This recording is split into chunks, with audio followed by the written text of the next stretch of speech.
അലസ്തു ബിറബ്ബിക്കും, നിങ്ങളുടെ റബ്ബ് ഞാനല്ലേ എന്ന് അല്ലാഹു ചോദിച്ചൊരു ചോദ്യമുണ്ട്. ഖാലൂ ബല, ഒന്നടങ്കം റൂഹുകൾ പറഞ്ഞു അതെ, നീ തന്നെയാണ് ഞങ്ങളുടെ റബ്ബ്, നീ തന്നെയാണ് റബ്ബ്. ഇത് സമ്മതിച്ചതിന് ശേഷം അള്ളാഹു പറഞ്ഞു അള്ളാഹുവിൻ്റെ മുമ്പിൽ സുജൂദ് ചെയ്യണം. 4 വിഭാഗമായിട്ടാണ് അന്ന് അർവാഹുകൾ സുജൂദ് ചെയ്തത്. ഒന്ന് കേട്ടപാടെ അള്ളാഹുവിൻ്റെ മുമ്പിൽ സുജൂദിൽ വീണു, ഒരക്ഷരം മറുത്തു പറയാതെ അള്ളാഹുവിൻ്റെ മുമ്പിൽ സുജൂദിൽ വീണ് അങ്ങനെ തന്നെ കിടന്നു. രണ്ടാമത്തൊരു വിഭാഗം ആദ്യം സുജൂദ് ചെയ്യാനൊന്നും മടിച്ചെങ്കിലും കുറച്ചു നേരം അവിടെ നിന്നിട്ട് പിന്നെ അവരും സുജൂദിൽ വീണു. മൂന്നാമത്തൊരു വിഭാഗം ഖത്മുകൾ ഓതിയ ആളുകളുണ്ട്, 2 ഖത്മുകൾ ഓതി തീർത്ത ആളുകളുണ്ട്. കഴിഞ്ഞ ദിവസം എൻ്റെ അടുത്തൊരു സഹോദരൻ പറയും 27 ഖത്ം ഓതിയെന്ന്. ഞാൻ ആലോചിച്ചു എങ്ങനെയാണ് ഓതി തീർത്തെന്ന്, യാ റബ്ബി എങ്ങനെയാണ് മനുഷ്യൻ ഓതി തീർത്തെന്ന്. എൻ്റെ അടുത്ത് പറയാം 27 ഖത്ം അതിശയില്ലേ കേട്ടിട്ട്? ഇല്ലേ? അല്ല, ഞാൻ 27 ഖത്ം പോകുന്ന ആളാണെന്നാണ് സ്വന്തമായിട്ട് വിചാരിക്കുന്നത്. ഇതെനിക്ക് എന്ത് അങ്ങനല്ല, എനിക്കതിശയമാണ്. കാരണം എനിക്ക് തന്നെ അത്ര ഓതി തീർക്കാൻ കഴിഞ്ഞിട്ടില്ല. അപ്പോൾ ഞാൻ അതിശയപ്പെടണ്ടേ? 27 ഖത്ം ഈ കഴിഞ്ഞ ദിവസം എൻ്റെ അടുത്ത് പറയുകയാണ് 27 ഖത്ം ഉസ്താദ് ദ്വാരക്കുമ്പോൾ നാളെ അതോടെ ചേർത്ത് ദ്വാരക്കണേ ആണ് എന്നർത്ഥം. ഈ ആളുകളെ പറ്റിയിട്ടാണ് വിശുദ്ധ റമളാൻ ആഗതമാവുകയും അവൻ്റെ പാപങ്ങൾ പൊറുക്കാതെ, അവൻ്റെ ഹൃദയത്തിന് ചാഞ്ചല്യമുണ്ടാക്കാതെ, അവൻ്റെ ഹൃദയത്തിലൊരു മാറ്റമുണ്ടാക്കാതെ, അവൻ്റെ സ്വഭാവം സംസ്കരിക്കാതെ, അവൻ്റെ ജീവിത ശൈലി മാറാതെ റമളാൻ കഴിഞ്ഞു പോയി കഴിഞ്ഞാൽ അവൻ്റെ മേൽ അള്ളാഹുവിൻ്റെ ശാപമുണ്ടാകട്ടെ എന്ന് മുഹമ്മദുർ റസൂലുള്ളാഹി സ്വല്ലല്ലാഹു അലൈഹി വസല്ലം. അതിൽ പെട്ടുപോകുമോ ഇല്ലയോ എന്ന് പേടിക്കേണ്ടതുണ്ട്. അതാ പറഞ്ഞത്. ഞാൻ അതിൽ ഈ മനുഷ്യൻ്റെ കയ്യിൽ കയറി പിടിക്കും, എന്നിട്ടോ നിന്നെ സ്വർഗത്തിൽ കടത്താതെ ഞാൻ ഈ കയ്യിൽ നിന്ന് വിടൂല, നിന്നെ സ്വർഗത്തിലേക്കാക്കാതെ ഈ കയ്യിൽ നിന്ന് ഞാൻ വിടൂല. മുത്തുനബി തങ്ങൾ പറയാ ഷഫീ അല്ലി അസ്ഹാബിഹി, അവൻ്റെ കയ്യിൽ പിടിച്ചുകൊണ്ട് അവന് ശുപാർശ ചെയ്ത് നാളെ സ്വർഗത്തിലേക്ക് കടത്താൻ ഖുർആൻ അവൻ്റെ കൂടെ ഉണ്ടാകും. ഇനി ആരാണ് അസ്ഹാബുൽ ഖുർആൻ എന്ന് പറഞ്ഞാൽ? ആരാ അസ്ഹാബുൽ ഖുർആൻ? നമ്മളൊക്കെ അസ്ഹാബുൽ ഖുർആൻ ആണോ? ഈ കഴിഞ്ഞ ക്ലാസ്സുകളിലൊക്കെ നമ്മൾ പറഞ്ഞു വന്നതാണ്. തവാദു ഉണ്ടാകണം, ഖൽബിൽ വിനയം ഉണ്ടാകണം, കിബിർ ഉണ്ടാകാൻ പാടില്ല, അഹങ്കാരം ഉണ്ടാകാൻ പാടില്ല, അസൂയ ഉണ്ടാകാൻ പാടില്ല, ആരോടും കുശുമ്പോ വൈരാഗ്യമോ വിദ്വേഷമോ ഉണ്ടാകാൻ പാടില്ല, ഒരാളോടും ദേഷ്യം ഉണ്ടാകാൻ പാടില്ല. ഖൽബ് നന്നാക്കിയെടുക്കണം ഒരു മനുഷ്യൻ, ഒരു മുഅ്മിനായ മനുഷ്യൻ. അതാണ് വേണ്ടത്. കോടാലിയുടെ അസ്ഹാബാരാ? ഒന്ന് പറ മനുഷ്യന്മാരെ, ഞാനല്ലേ നേരത്തെ തൊട്ട് തൊള്ള തുറക്കുന്നത്, നിങ്ങളും കൂടെ എൻ്റെ കൂടെ തുറക്കി കൂലി കിട്ടും. ആരാ കോടാലിയുടെ അസ്ഹാബാരാ? മരം വെട്ടുകാരൻ, ഉസ്താദ് പറഞ്ഞ കേട്ട, മരം വെട്ടുകാരൻ. വാക്കത്തിയുടെ അസ്ഹാബാരാ? ഉറക്കം വരാതിരിക്കാൻ വേണ്ടിയിട്ട് കേട്ടോ ചോദിക്കണേ. തെങ്ങ് വെട്ടുകാരൻ, കുറേ നേരം ഇരിക്കാൻ ഭാഗ്യം നൽകുമാറാണ്. ഇങ്ങനെ തുടങ്ങിയിട്ട് റമദാൻ 1 മുതൽ സുബഹി നിസ്കാര ശേഷം കുറഞ്ഞ സമയം ചില വിഷയങ്ങൾ നമ്മൾ സംസാരിക്കുകയുണ്ടായി, വ്യത്യസ്തങ്ങളായ വിഷയങ്ങൾ. എന്താണ് റമദാൻ എന്ന് തുടങ്ങി, റമദാൻ്റെ പ്രത്യേകത എന്താണ്, ആർക്കാണ് റമദാൻ ഉപകരിക്കുന്നത്, എന്തിനു വേണ്ടിയിട്ടാണ് റമദാൻ ഇറക്കിയത് തുടങ്ങി അതുമായി ബന്ധപ്പെട്ട ശാരീരിക മാനസിക സംസ്കരണം എന്തൊക്കെയാണ് എന്ന് പറഞ്ഞ് അവസാനം നമ്മുടെ ജീവിതത്തിൽ വേണ്ട കുറേ കടമകളെയും പറഞ്ഞ് കഴിഞ്ഞ ഇന്നത്തെ ക്ലാസ് വരെ കൊണ്ട് നിർത്തി. ഒരാകത്തുക ഇൻഷാ അല്ലാഹ് ഞാനൊന്ന് പറയാം. പരിശുദ്ധ റമദാൻ തുടങ്ങിയത് മുതൽ നമ്മൾ കേൾക്കുന്നൊരു ഹദീസാണ്, മൻ സാമ റമദാന ഈമാനൻ വഹ്തിസാബൻ ഗുഫിറ ലഹു മാ തഖദ്ദമ മിൻ ദംബിഹി സദഖ റസൂലുള്ളാഹി. ആരെങ്കിലും ഒരാൾ അള്ളാഹുവിൻ്റെ പ്രീതിയും അള്ളാഹുവിൻ്റെ പൊരുത്തവും അവൻ്റെ അടുക്കൽ നിന്നും കൂലി കിട്ടണം എന്ന് പ്രതീക്ഷിച്ചുകൊണ്ട് നോമ്പനുഷ്ഠിച്ചാൽ അവൻ്റെ പാപങ്ങൾ മുഴുവൻ പൊറുക്കപ്പെടുമെന്ന് മുഹമ്മദുർ റസൂലുള്ളാഹി.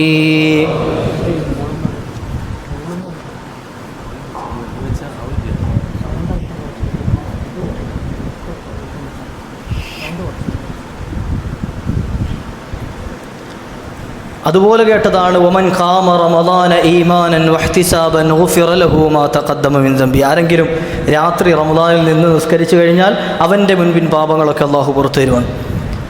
ഇനി ആർക്കാണിത് പൊറുക്കപ്പെട്ട് തരിക? ആർക്കാ പൊരുത്തപ്പെട്ട് തരിക? എല്ലാവർക്കും ഉണ്ടോ? ഇല്ല. പരിശുദ്ധമായ ഈ ഖുർആൻ ഈ റമദാനിലെ നോമ്പ് എന്തിനു വേണ്ടിയിട്ടാണ് നിർബന്ധമാക്കിയത് എന്ന് പറയുന്നിടത്ത് കാണാം, ലഅല്ലക്കും തത്തഖൂൻ, തഖ്വയുള്ളവരാകാൻ വേണ്ടിയിട്ടാണ് എന്ന്. ഈ തഖ്വയുള്ള ആളുകൾക്ക് മാത്രമാണ് ഈ പാപങ്ങൾ പൊറുക്കുക എന്ന് മഹാന്മാർ വിശദീകരിക്കുന്നുണ്ട്. കൽബിൽ തഖ്വയുണ്ടെങ്കിലേ പാപങ്ങൾ പൊറുക്കുകയുള്ളൂ. അതായത് അള്ളാനെ പേടിച്ച് ജീവിക്കുന്ന കൽബാണ് എങ്കിൽ അവൻ്റെ പാപങ്ങൾ പൊറുക്കാൻ അത് മതിയാകും, ഈ നോമ്പ് മതിയാകും, അവൻ്റെ നിസ്കാരങ്ങൾ മതിയാകും. അള്ളാഹു അത്തരത്തിൽ നമ്മുടെ പാപങ്ങൾ മുഴുവൻ പൊറുക്കപ്പെടുന്ന ഒരു റമദാനായി ഈ റമദാനെ കബൂലാക്കുമാറാകട്ടെ. ആ കൂട്ടത്തിൽ നബി തങ്ങൾ എടുത്തു പറഞ്ഞതാണ്, റമദാൻ കടന്നു വന്നിട്ട് അവൻ്റെ പാപങ്ങളൊന്നും പൊറുക്കപ്പെടാത്ത രൂപത്തിൽ ആ റമദാൻ കഴിഞ്ഞു കടന്നാൽ അവൻ്റെ മേൽ അല്ലാഹുവിൻ്റെ നാശമുണ്ടാകട്ടെ എന്ന് മുഹമ്മദുർ റസൂലുള്ളാഹി. അള്ളാഹുവിൻ്റെ കോപം ഉണ്ടാകട്ടെ എന്ന് അവൻ്റെ മേൽ അള്ളാഹു ലഅനത്ത് ചെയ്യട്ടെ എന്ന്, ശപിക്കട്ടെ എന്നൊന്നും ആലോചിച്ച് നോക്കിയേ. എത്ര സംശുദ്ധമായ നാവ് കൊണ്ടാണ് ആ ലഅനത്ത് ചെയ്തത് എന്ന്. നബി സല്ലല്ലാഹു അലൈഹി വസല്ലമ തങ്ങൾ കാരുണ്യത്തിൻ്റെ കേദാരമാണ്. ഒമാ അർസൽനാക ഇല്ലാ റഹ്മത്തൽ ലിൽ ആലമീൻ. റഹ്മത്തായിട്ടല്ലാതെ മുത്തുനബി തങ്ങളെ അയച്ചിട്ടില്ല എന്ന് വിശുദ്ധ ഖുർആൻ പറയാം. നബി തങ്ങൾ ചെയ്യുന്നതെല്ലാം റഹ്മത്താണ്. എന്നാൽ ചില ആളുകളെപ്പറ്റി അവരുടെ മേൽ അള്ളാഹുവിൻ്റെ ശാപമുണ്ടാകട്ടെ എന്ന ശാപവാക്ക് മുത്തുനബി തങ്ങൾ പറഞ്ഞിട്ടുണ്ട് എങ്കിൽ എത്ര ഗൗരവമുണ്ടാകും ആ വിഷയത്തിനെന്ന് ചിന്തിച്ചാൽ മതി. ആ വിഷയത്തിന് എത്ര ഗൗരവമുണ്ട്. അപ്പോൾ ഉദാഹരണം പറഞ്ഞാൽ ലാ യദ്ഖുലുൽ ജന്നത ഖാതിഉൻ, കുടുംബബന്ധം മുറിക്കുന്നവൻ സ്വർഗത്തിൽ കടക്കുകയില്ല. സ്വർഗത്തിൽ കടക്കാനുള്ള വഴികൾ മുഴുവൻ പറഞ്ഞു തന്ന നേതാവ് പറയുകയാണ്, കുടുംബബന്ധം ആരെങ്കിലും മുറിച്ചു കഴിഞ്ഞാൽ അവൻ സ്വർഗത്തിൽ കടക്കൂല എന്ന്. ലാ യദ്ഖുലുൽ ജന്നത നമ്മാമുൻ, നമീമത്ത് പറയുന്നവൻ സ്വർഗത്തിൽ കടക്കുകയില്ല. സ്വർഗത്തിലേക്ക് പോകേണ്ട വഴികൾ പറഞ്ഞു തന്ന അതേ മുത്തുനബി തങ്ങളുടെ നാവ് കൊണ്ടാണ് ഈ പറയുന്നത് എന്ത്? നമീമത്ത് പറഞ്ഞു നടക്കുന്നവൻ, ഏഷണി പറഞ്ഞു നടക്കുന്നവൻ സ്വർഗത്തിൽ കടക്കൂല എന്ന്. അതേ നബി തങ്ങൾ പറഞ്ഞു ലാ യദ്ഖുലുൽ ജന്നത മൻ കാന ഫീ ഖൽബിഹി മിസ്ഖാല ദർറത്തിൻ മിൻ കിബർ, കിബറിൽ നിന്നും ഒരു അണുമണി തൂക്കം കൽബിൻ്റെ അകത്തളത്തിലുണ്ട് എങ്കിൽ അവനും സ്വർഗത്തിൽ കടക്കുകയില്ല എന്ന്. ഇങ്ങനെ സ്വർഗത്തിൽ പ്രവേശിക്കുകയില്ല എന്ന് മുത്തുനബി തങ്ങൾ എടുത്തു പറഞ്ഞ ആളുകളുണ്ടല്ലോ, ആ ആളുകളെ സംബന്ധിച്ചിടത്തോളം അവർ അത്ര ഗൗരവമുള്ള വിഷയം പരിഗണിക്കാത്തത് കൊണ്ടാണ് എന്ന് നമുക്ക് മനസ്സിലാക്കാം. കാരണം അങ്ങനെ അല്ലാത്ത ഒരാളെപ്പറ്റി നബി തങ്ങൾ അയാൾ സ്വർഗത്തിൽ കടക്കൂല എന്ന് പറയില്ലല്ലോ. അള്ളാഹു ഖൽബ് നന്നാക്കാനുള്ള ഭാഗ്യം നൽകുമാറാകട്ടെ. ഈ വിശുദ്ധ റമദാൻ എന്തിനു വേണ്ടിയിട്ടാണ് നൽകിയത്? ലഅല്ലക്കും തത്തഖൂൻ, നന്നാകാൻ വേണ്ടിയിട്ടാണ്. 27-ാം രാവിനെ പരിഗണിച്ച് നിങ്ങൾ ഇത്രയും നേരം ഇവിടെ ഇരിക്കുന്നല്ലോ. ഒന്നില്ലെങ്കിൽ നിങ്ങളുടെ ജോലികളും തിരക്കുകളും ക്ഷീണങ്ങളും ഒക്കെ മാറ്റി ഇന്ന് ജോലി ചെയ്ത ആളുകളാണ് ഈ കൂട്ടത്തിൽ അധികം ആളുകളും, ജോലിക്ക് പോയ ആളുകളാണ്, അല്ലെങ്കിൽ മറ്റു മേഖലകളിൽ പ്രവർത്തിച്ചു കൊണ്ടിരുന്ന ആളുകളാണ്. എന്നാൽ ഈ രാത്രി സമയത്ത് കിടന്നുറങ്ങേണ്ട, ക്ഷീണമകറ്റേണ്ട ഈ സമയത്ത് കുറഞ്ഞ സമയം, ഇന്നത്തെ രാത്രി പോലൊരു രാത്രി ഇനി എൻ്റെ ജീവിതത്തിൽ കിട്ടുമോ ഇല്ലയോ എന്ന് എനിക്കറിയില്ല. ശ്രദ്ധിക്കണം. കാരണം ഈ രാത്രി 27-ാം രാവുമാണ്, അതോടൊപ്പം തന്നെ വെള്ളിയാഴ്ച രാവും കൂടെയാണ്. ഈ അടുത്ത കാലത്തൊന്നും അങ്ങനെ ഒരു മഹാഭാഗ്യം നമുക്ക് ലഭിച്ചിട്ടില്ല. അള്ളാഹു മുതലാക്കാനുള്ള ഭാഗ്യം നൽകുമാറാകട്ടെ. 27-ാം രാവും വെള്ളിയാഴ്ച രാവും കൂടെ ഒന്നിച്ചു വരികയാണ്. അതുകൊണ്ട് തന്നെ ഈ രാത്രിക്ക് വലിയ പ്രത്യേകതയുണ്ട്. വെള്ളിയാഴ്ചയുടെ പ്രത്യേകത പറയേണ്ടതില്ലോ. വെള്ളിയാഴ്ച ദിവസം ദുആക്ക് ഇജാബത്തുള്ള ചില സമയങ്ങളുണ്ട് എന്ന് മുഹമ്മദുർ റസൂലുള്ളാഹ്. മഹാന്മാർ വിശദീകരിക്കുന്നതാണ് രാത്രി കാലങ്ങളിലാണ് ആ സമയമെന്നും ഇനി അതല്ല പകലാണ് എന്നുമുണ്ട്. രാത്രിയാണ് എങ്കിൽ നമ്മൾ ഇന്ന് ചെയ്യുന്ന ദുആ ഇജാബത്തിന് അർഹതപ്പെട്ട ദുആയാണ് എന്നല്ല അർത്ഥം. അതോടൊപ്പം തന്നെ 27-ാം രാവ് ലൈലത്തുൽ ഖദറിനെ പ്രതീക്ഷിക്കാൻ പറ്റുന്ന രാവ്. മഹാനായ ഇബ്നു അബ്ബാസ് റളിയല്ലാഹു അൻഹു അടക്കമുള്ള മഹത്തുക്കൾ 27-ാം രാവ് കൂടുതൽ പ്രതീക്ഷിക്കാൻ വകയുണ്ട് എന്ന് പറഞ്ഞ കുറച്ച് തെളിവുകൾ ഞാൻ രാവിലെ സുബഹി കഴിഞ്ഞ് പറയുകയുണ്ടായി. അള്ളാഹു ലൈലത്തുൽ ഖദർ കൊണ്ട് നമുക്ക് വിജയിക്കാനുള്ള ഭാഗ്യം നൽകുമാറാകട്ടെ. ഈ പരിശുദ്ധ റമദാൻ വന്നതിന് ശേഷം എന്തെങ്കിലും ഒരു മാറ്റം എൻ്റെയും നിങ്ങളുടെ കൽബിലുണ്ടായിട്ടുണ്ടോ എന്ന് വെറുതെ ഇരിക്കുമ്പോൾ ഒന്ന് ചിന്തിച്ച് നോക്കണം. എന്തെങ്കിലും ഒരു മാറ്റം എൻ്റെ ജീവിതത്തിൽ ഉണ്ടായിട്ടുണ്ടെങ്കിൽ ഞാൻ വിജയിച്ചു എന്നർത്ഥം. ഈ റമദാൻ എനിക്ക് ഫലം ചെയ്തു. ഇനി അതല്ല, ഈ റമദാൻ കഴിഞ്ഞ് 27-ാം കഴിഞ്ഞു, തോളിൽ കിടക്കുന്ന ഷാളും തട്ടിയിട്ട് ഇൻഷാ അല്ലാഹ് ഇനി അടുത്ത കൊല്ലം കാണാമെന്നും പറഞ്ഞിട്ടൊരു പോക്കാണെങ്കിൽ എൻ്റെ ഈ റമദാൻ എനിക്ക് ഫലപ്പെട്ടില്ല എന്നാണ് അർത്ഥം. എന്നെ വിലയിരുത്തേണ്ടത് ഞാനാണ്, അല്ലേ? ഞാനീ പറയുന്ന എന്നെ എന്ന് പറയുന്ന നമ്മളെ ഓരോരുത്തരെയും ചേർത്തിട്ടാണ്. എന്നെ വിലയിരുത്തേണ്ടത് ആരാണ്? ഞാനാണ്. എൻ്റെ സ്വഭാവം അറിയുന്നത് എനിക്കാണ്, എൻ്റെ ജീവിതശൈലി അറിയുന്നത് എനിക്കാണ്. എന്നെപ്പോലെ എന്നെ മനസ്സിലാക്കിയത് വേറൊരാളുമില്ല, അള്ളാഹു അല്ലാതെ. എന്നെപ്പോലെ എന്നെ അറിയുന്നവൻ അള്ളാഹു അല്ലാത്തൊരാളുമില്ല. അതുകൊണ്ട് തന്നെ മഹാനായ ഉമർ ബിൻ ഖത്താബ് തങ്ങൾ പഠിപ്പിച്ചു തന്നത് ഹാസിബു ഖബ്ല അൻ തുഹാസബു, നിങ്ങളെ വിചാരണ ചെയ്യപ്പെടുന്നതിന് മുമ്പ് നിങ്ങൾ സ്വന്തമായി ഹാസിബു അൻഫുസകും, നിങ്ങളുടെ ശരീരത്തെ ഒന്ന് വിചാരണ ചെയ്തു നോക്കണം. ഈ ശരീരത്തെ ഞാനൊന്ന് വിചാരണ ചെയ്യണം. എനിക്ക് ഈ റമദാൻ കൊണ്ട് എന്തെങ്കിലും ഒരു മാറ്റം ഉണ്ടായിട്ടുണ്ടോ എന്ന്. ഉണ്ടായെങ്കിൽ ഞാൻ വിജയിച്ചു. ഈ റമദാൻ എനിക്ക് അനുകൂലമായി എന്നർത്ഥം. ഇനി അതല്ല, എൻ്റെ ഈ ഷഅബാൻ വരെയുള്ള അതേ കോലത്തിൽ തന്നെയാണ് റമദാൻ്റെ അവസാനം കഴിഞ്ഞ് ശവ്വാൽ 1-ാമത്തെ പിറ കണ്ട് പെരുന്നാൾ തൊട്ട് അങ്ങോട്ടുള്ള ജീവിതമെങ്കിൽ ഈ റമദാൻ അത് ഇടയ്ക്ക് വന്നത് യാതൊരു ഫലവും ചെയ്യാതെയാണ് എന്നർത്ഥം. ഈ ആളുകളെ പറ്റിയിട്ടാണ് വിശുദ്ധ റമദാൻ ആഗതമാവുകയും അവൻ്റെ പാപങ്ങൾ പൊറുക്കാതെ, അവൻ്റെ ഹൃദയത്തിന് ചാഞ്ചല്യമുണ്ടാക്കാതെ, അവൻ്റെ ഹൃദയത്തിലൊരു മാറ്റമുണ്ടാക്കാതെ, അവൻ്റെ സ്വഭാവം സംസ്കരിക്കാതെ, അവൻ്റെ ജീവിതശൈലി മാറാതെ റമദാൻ കഴിഞ്ഞു പോയി കഴിഞ്ഞാൽ അവൻ്റെ മേൽ അള്ളാഹുവിൻ്റെ ശാപമുണ്ടാകട്ടെ എന്ന് മുഹമ്മദുർ റസൂലുള്ളാഹി സ്വല്ലല്ലാഹു അലൈഹി വസല്ലം. അതിൽ പെട്ടുപോകുമോ ഇല്ലയോ എന്ന് പേടിക്കേണ്ടതുണ്ട്. അതാ പറഞ്ഞത്. ഞാൻ അതിൽ പെട്ടുപോകുമോ ഇല്ലയോ? അള്ളാഹു നമ്മുടെ കൽബ് നന്നാക്കി തരുമാറാകട്ടെ. ഈ ഇരിക്കുന്ന ഇരുത്തം അതിനുള്ള സബബാക്കി അള്ളാഹു സ്വീകരിക്കുമാറാകട്ടെ. വിശുദ്ധ ഖുർആൻ നമ്മൾ പാരായണം ചെയ്തു. മറ്റു മാസങ്ങളിലൊന്നും പരിഗണിക്കാതിരുന്ന രൂപത്തിൽ ഈ പരിശുദ്ധമായ റമദാനിൽ നമ്മൾ ഖുർആൻ ഓതി. ഒരു ഖത്മുകൾ ഓതിയ ആളുകളുണ്ട്, 2 ഖത്മുകൾ ഓതി തീർത്ത ആളുകളുണ്ട്. കഴിഞ്ഞ ദിവസം എൻ്റെ അടുത്തൊരു സഹോദരൻ പറയും 27 ഖത്ം ഓതിയെന്ന്. ഞാൻ ആലോചിച്ചു എങ്ങനെയാണ് ഓതി തീർത്തെന്ന്. യാ റബ്ബി എങ്ങനെയാണ് മനുഷ്യൻ ഓതി തീർത്തെന്ന് എൻ്റെ അടുത്ത് പറയാം. 27 ഖത്മ് അതിശയില്ലേ കേട്ടിട്ട്? ഇല്ലേ? അല്ല, ഞാൻ 27 ഖത്മ് പോകുന്ന ആളാണെന്നാണ് സ്വന്തമായിട്ട് വിചാരിക്കുന്നത്. ഇതെനിക്ക് എന്ത് അങ്ങനല്ല, എനിക്കതിശയമാണ്. കാരണം എനിക്ക് തന്നെ അത്ര ഓതി തീർക്കാൻ കഴിഞ്ഞിട്ടില്ല. അപ്പോൾ ഞാൻ അതിശയപ്പെടണ്ടേ? 27 ഖത്മ് ഈ കഴിഞ്ഞ ദിവസം എൻ്റെ അടുത്ത് പറയുകയാണ് 27 ഖത്മ് ഉസ്താദ് ദ്വാരക്കുമ്പോൾ നാളെ അതോടെ ചേർത്ത് ദ്വാരക്കണേ. അള്ളാഹു അദ്ദേഹത്തെ കബൂലാക്കുമാറാകട്ടെ അല്ലേ, അദ്ദേഹത്തിൻ്റെ ബർക്കത്തുകൊണ്ട് നമ്മെ നന്നാക്കി തരുമാറാകട്ടെ. ഖുർആനുമായിട്ടുള്ള ബന്ധം ഞാൻ പെട്ടെന്ന് ഓർത്തു പോയി. ഷാഫി ഇമാമിൻ്റെയൊക്കെ ചരിത്രം, ഷാഫി ഇമാമും അബൂ ഹനീഫ ഇമാമൊക്കെ എല്ലാ ദിവസവും ഓരോ ഖത്തും ഓതും. റമദാനായി കഴിഞ്ഞാൽ 2 എണ്ണം വീതം ഓതും ദിവസമേ. അപ്പോൾ പരിശുദ്ധ റമദാൻ എത്തിക്കഴിഞ്ഞാൽ 60 ഖത്തും ഓതി തീർക്കുന്നു. അപ്പോൾ അവർക്കൊക്കെ ഓതാൻ പറ്റുമെങ്കിൽ അവരുടെ പാത പിൻപറ്റി ജീവിക്കുന്ന ആളുകൾക്ക് 27 ഓതുക എന്നുള്ളൊരു പ്രയാസമൊന്നുമല്ല. അള്ളാഹു സ്വീകരിക്കുമാറാകട്ടെ. അപ്പോൾ അയാൾ ഖുർആൻ നിലത്ത് വെച്ചിട്ടുണ്ടാവില്ലല്ലോ. നമ്മൾ ചിന്തിക്കും അങ്ങനെ എന്ത് ഒരു ഖത്തും ഓതി തീർക്കാൻ എന്തോരം പാടാണ്, ഞാൻ തുടങ്ങി വെച്ച ബക്കറ തീർന്നിട്ടുണ്ടാവില്ല എന്ന് ചിന്തിക്കുന്ന ആളുകളുണ്ടാവും അല്ലേ. ആദ്യത്തെ ദിവസം ആവേശം കൊണ്ട് തുടങ്ങിയ ബക്കറ അതിങ്ങനെ ഓതി പകുതി എത്തിയിട്ട് അവിടെ ഇങ്ങനെ സ്റ്റോപ്പ് ചെയ്ത് വെച്ചാൽ അത് തീർന്നിട്ടില്ല എന്ന്. റബ്ബേ ഇങ്ങനെ പിന്നെ ഈ ഖത്തുമ് തീർക്കുക എന്ന്. അള്ളാഹു ഓതാനുള്ള ഭാഗ്യം നൽകട്ടെ. നാളെ ഷഫീ അല്ലി അസ്ഹാബിഹി, ആ ഖുർആൻ ഓതിയ ആളുകൾക്ക് ശുപാർശകനായിട്ട് ഖുർആൻ വരുമെന്ന് മുഹമ്മദുർ റസൂലുള്ളാഹി സ്വല്ലല്ലാഹു അലൈഹി വസല്ലം. ഷഫീ അല്ലി അസ്ഹാബിഹി എന്ന് പറഞ്ഞാൽ അത് ഓതിയ ആൾക്ക് അതിൻ്റെ അഖിലുകാരൻ എന്ത് ചെയ്യും? നാളെ ശുപാർശ ചെയ്യാൻ ഖുർആൻ വരും. ഖുർആൻ നാളെ എന്ത് ചെയ്യും? ചില ആളുകളുടെ അടുക്കൽ നല്ല സുന്ദരന്മാരായ ആളുകൾ ഇങ്ങനെ വന്ന് നിൽക്കും. നല്ല സുന്ദരന്മാരായ നല്ല ഗ്ലാമറുള്ള ആളുകൾ വന്നിങ്ങനെ നിൽക്കും. ഇവരിങ്ങനെ നോക്കും, ആരെ ഈ നിൽക്കുന്നത്, ആരെ എൻ്റെ അടുക്കൽ ഈ വന്ന് നിൽക്കുന്നത് എന്ന് നോക്കും. അവരോട് പറയുന്നത് അനൽ ഖുർആൻ, ഞാൻ ആരാ? ഞാൻ ഖുർആനാണ്. നീ എന്നെ പാരായണം ചെയ്തിരുന്നില്ലേ ഭൂമിയിൽ വെച്ച്? ആ ഖുർആനാണ് ഞാൻ. ഖുർആൻ അല്ലാഹു മനുഷ്യരൂപത്തിൽ നാളെ മഹ്ശറിൽ ഹാദറാക്കുമെന്ന് മുഹമ്മദുർ റസൂലുള്ളാഹി സ്വല്ലല്ലാഹു അലൈഹി വസല്ലം. എന്നിട്ട് ഈ മനുഷ്യൻ്റെ കയ്യിൽ കയറി പിടിക്കും. എന്നിട്ടോ നിന്നെ സ്വർഗത്തിൽ കടത്താതെ ഞാൻ ഈ കയ്യിൽ നിന്ന് വിടൂല, നിന്നെ സ്വർഗത്തിലേക്കാക്കാതെ ഈ കയ്യിൽ നിന്ന് ഞാൻ വിടൂല. മുത്തുനബി തങ്ങൾ പറയാ ഷഫീ അല്ലി അസ്ഹാബിഹി, അവൻ്റെ കയ്യിൽ പിടിച്ചുകൊണ്ട് അവന് ശുപാർശ ചെയ്ത് നാളെ സ്വർഗത്തിലേക്ക് കടത്താൻ ഖുർആൻ അവൻ്റെ കൂടെ ഉണ്ടാകും. ഇനി ആരാണ് അസ്ഹാബുൽ ഖുർആൻ എന്ന് പറഞ്ഞാൽ? ആരാ അസ്ഹാബുൽ ഖുർആൻ? നമ്മളൊക്കെ അസ്ഹാബുൽ ഖുർആൻ ആണോ? നമ്മൾ ഖുർആൻ ഓതൂലേ? ആരെങ്കിലും മരിച്ചാൽ പോയി യാസീൻ ഓതും, അതാണ് നമ്മുടെ ഖുർആൻ ഓതൽ. അല്ല നിസ്കാരത്തിൽ ഫാത്തിഹയും ചെറിയ സൂറത്തോതലൊക്കെ കണക്കാ അല്ലേ? ഒറ്റയ്ക്ക് നിസ്കരിക്കുന്ന സമയത്ത് സൂറത്ത് ഓതുവോ? എവിടുന്ന് ഫാത്തിഹ ഓതി തീർത്താലായി. ഞാൻ എൻ്റെ അവസ്ഥയാണ് കേട്ടോ പറയുന്നത്, എൻ്റെ അവസ്ഥയാണ് ഈ പറയുന്നത്. എൻ്റെ അവസ്ഥ പോലെ ആർക്കെങ്കിലും ഒരു അവസ്ഥ ഉണ്ട് എങ്കിൽ, നിങ്ങളുടെ കൂട്ടത്തിലുണ്ട് എങ്കിൽ നമ്മൾ ചിന്തിക്കാം ഞാൻ നിങ്ങൾ ഒരേ ഗ്യാങ്ങിൽപ്പെട്ട ആളാണ്. സൂറത്ത് ഓതി തീർക്കൽ നബി സല്ലല്ലാഹു അലൈഹി വസല്ലം തങ്ങൾ നമ്മുടെ ഇഖ്ലാസിനെ പറ്റിയൊക്കെ നമ്മളൊന്ന് ചിന്തിക്കണം. ഞാൻ സാന്ദർഭികമായി ഓർമ്മപ്പെടുത്തുകയാണ്. എന്നാലോചിച്ച് നോക്കി, നമ്മളിപ്പോൾ നിന്ന് നിസ്കരിക്കുകയാണ്. ഞാൻ ഇപ്പോൾ മഗ്‌രിബ് നിസ്കരിക്കുക, എൻ്റെ പുറകിൽ നിന്ന് എന്ത് ചെയ്യുക? ഒരാൾ നിസ്കരിച്ചു. നിസ്കാരത്തിൽ മൂപ്പര് മസ്ബൂക്കായിട്ടാണ് വന്നത്. 2 റക്അത്ത് മസ്ബൂക്കായി വന്നു. 2 റക്അത്ത് 2 അല്ലെങ്കിൽ 3 റക്അത്ത് മസ്ബൂക്കായിക്കോട്ടെ, മഗ്‌രിബ് നിസ്കാരമായിരുന്നു. എഴുന്നേറ്റപ്പോൾ ഉടനെ എന്ത് ചെയ്തു? പുറകിൽ നിന്ന് ഒരാൾ വന്ന് തോണ്ടി. എഴുന്നേറ്റപ്പോൾ ഒരാൾ വന്ന് തോണ്ടി. ആദ്യത്തെ നിസ്കരിച്ച റക്അത്തിൽ അയാൾ സൂറത്ത് ഓതിയില്ല, ഫാത്തിഹ മാത്രം ഓതി അങ്ങോട്ട് വിട്ടു. 2ാമത്തെ റക്അത്തിൽ ഈ പുറകിൽ വന്ന് തോണ്ടിയ ആൾ പുറകിൽ മഅ്മൂം വന്നപ്പോഴേക്കും എന്ത് ചെയ്തു? ഫാത്തിഹയ്ക്ക് ശേഷം അയാൾ സൂറത്ത് ഓതൂലേ?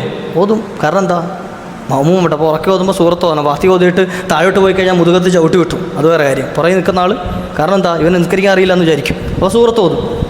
എന്തുകൊണ്ടാണ് ഇയാൾ സൂറത്ത് ഓതിയത്? പുറയിൽ ആൾ വന്നതുകൊണ്ട്, കാണാൻ കേൾക്കാൻ പുറയിൽ ആളുള്ളത് കൊണ്ടാണ് ഓതിയത്. അപ്പോൾ 1ാമത്തെ റക്അത്തിൽ മുമ്പിലുള്ള റബ്ബിനെ കാണാതെയാണ് എന്ത് ചെയ്തത്? ഈ മനുഷ്യൻ നിസ്കരിച്ചത്. നമ്മുടെയൊക്കെ ഇഖ്ലാസ് അത്രയല്ലേ ഉള്ളൂ. നമ്മുടെ ഇഖ്ലാസ്, നമ്മുടെ നിസ്കാരവും നോമ്പും സക്കാത്തും ഹജ്ജും ഒക്കെ അത്രയല്ലേ ഉള്ളൂ.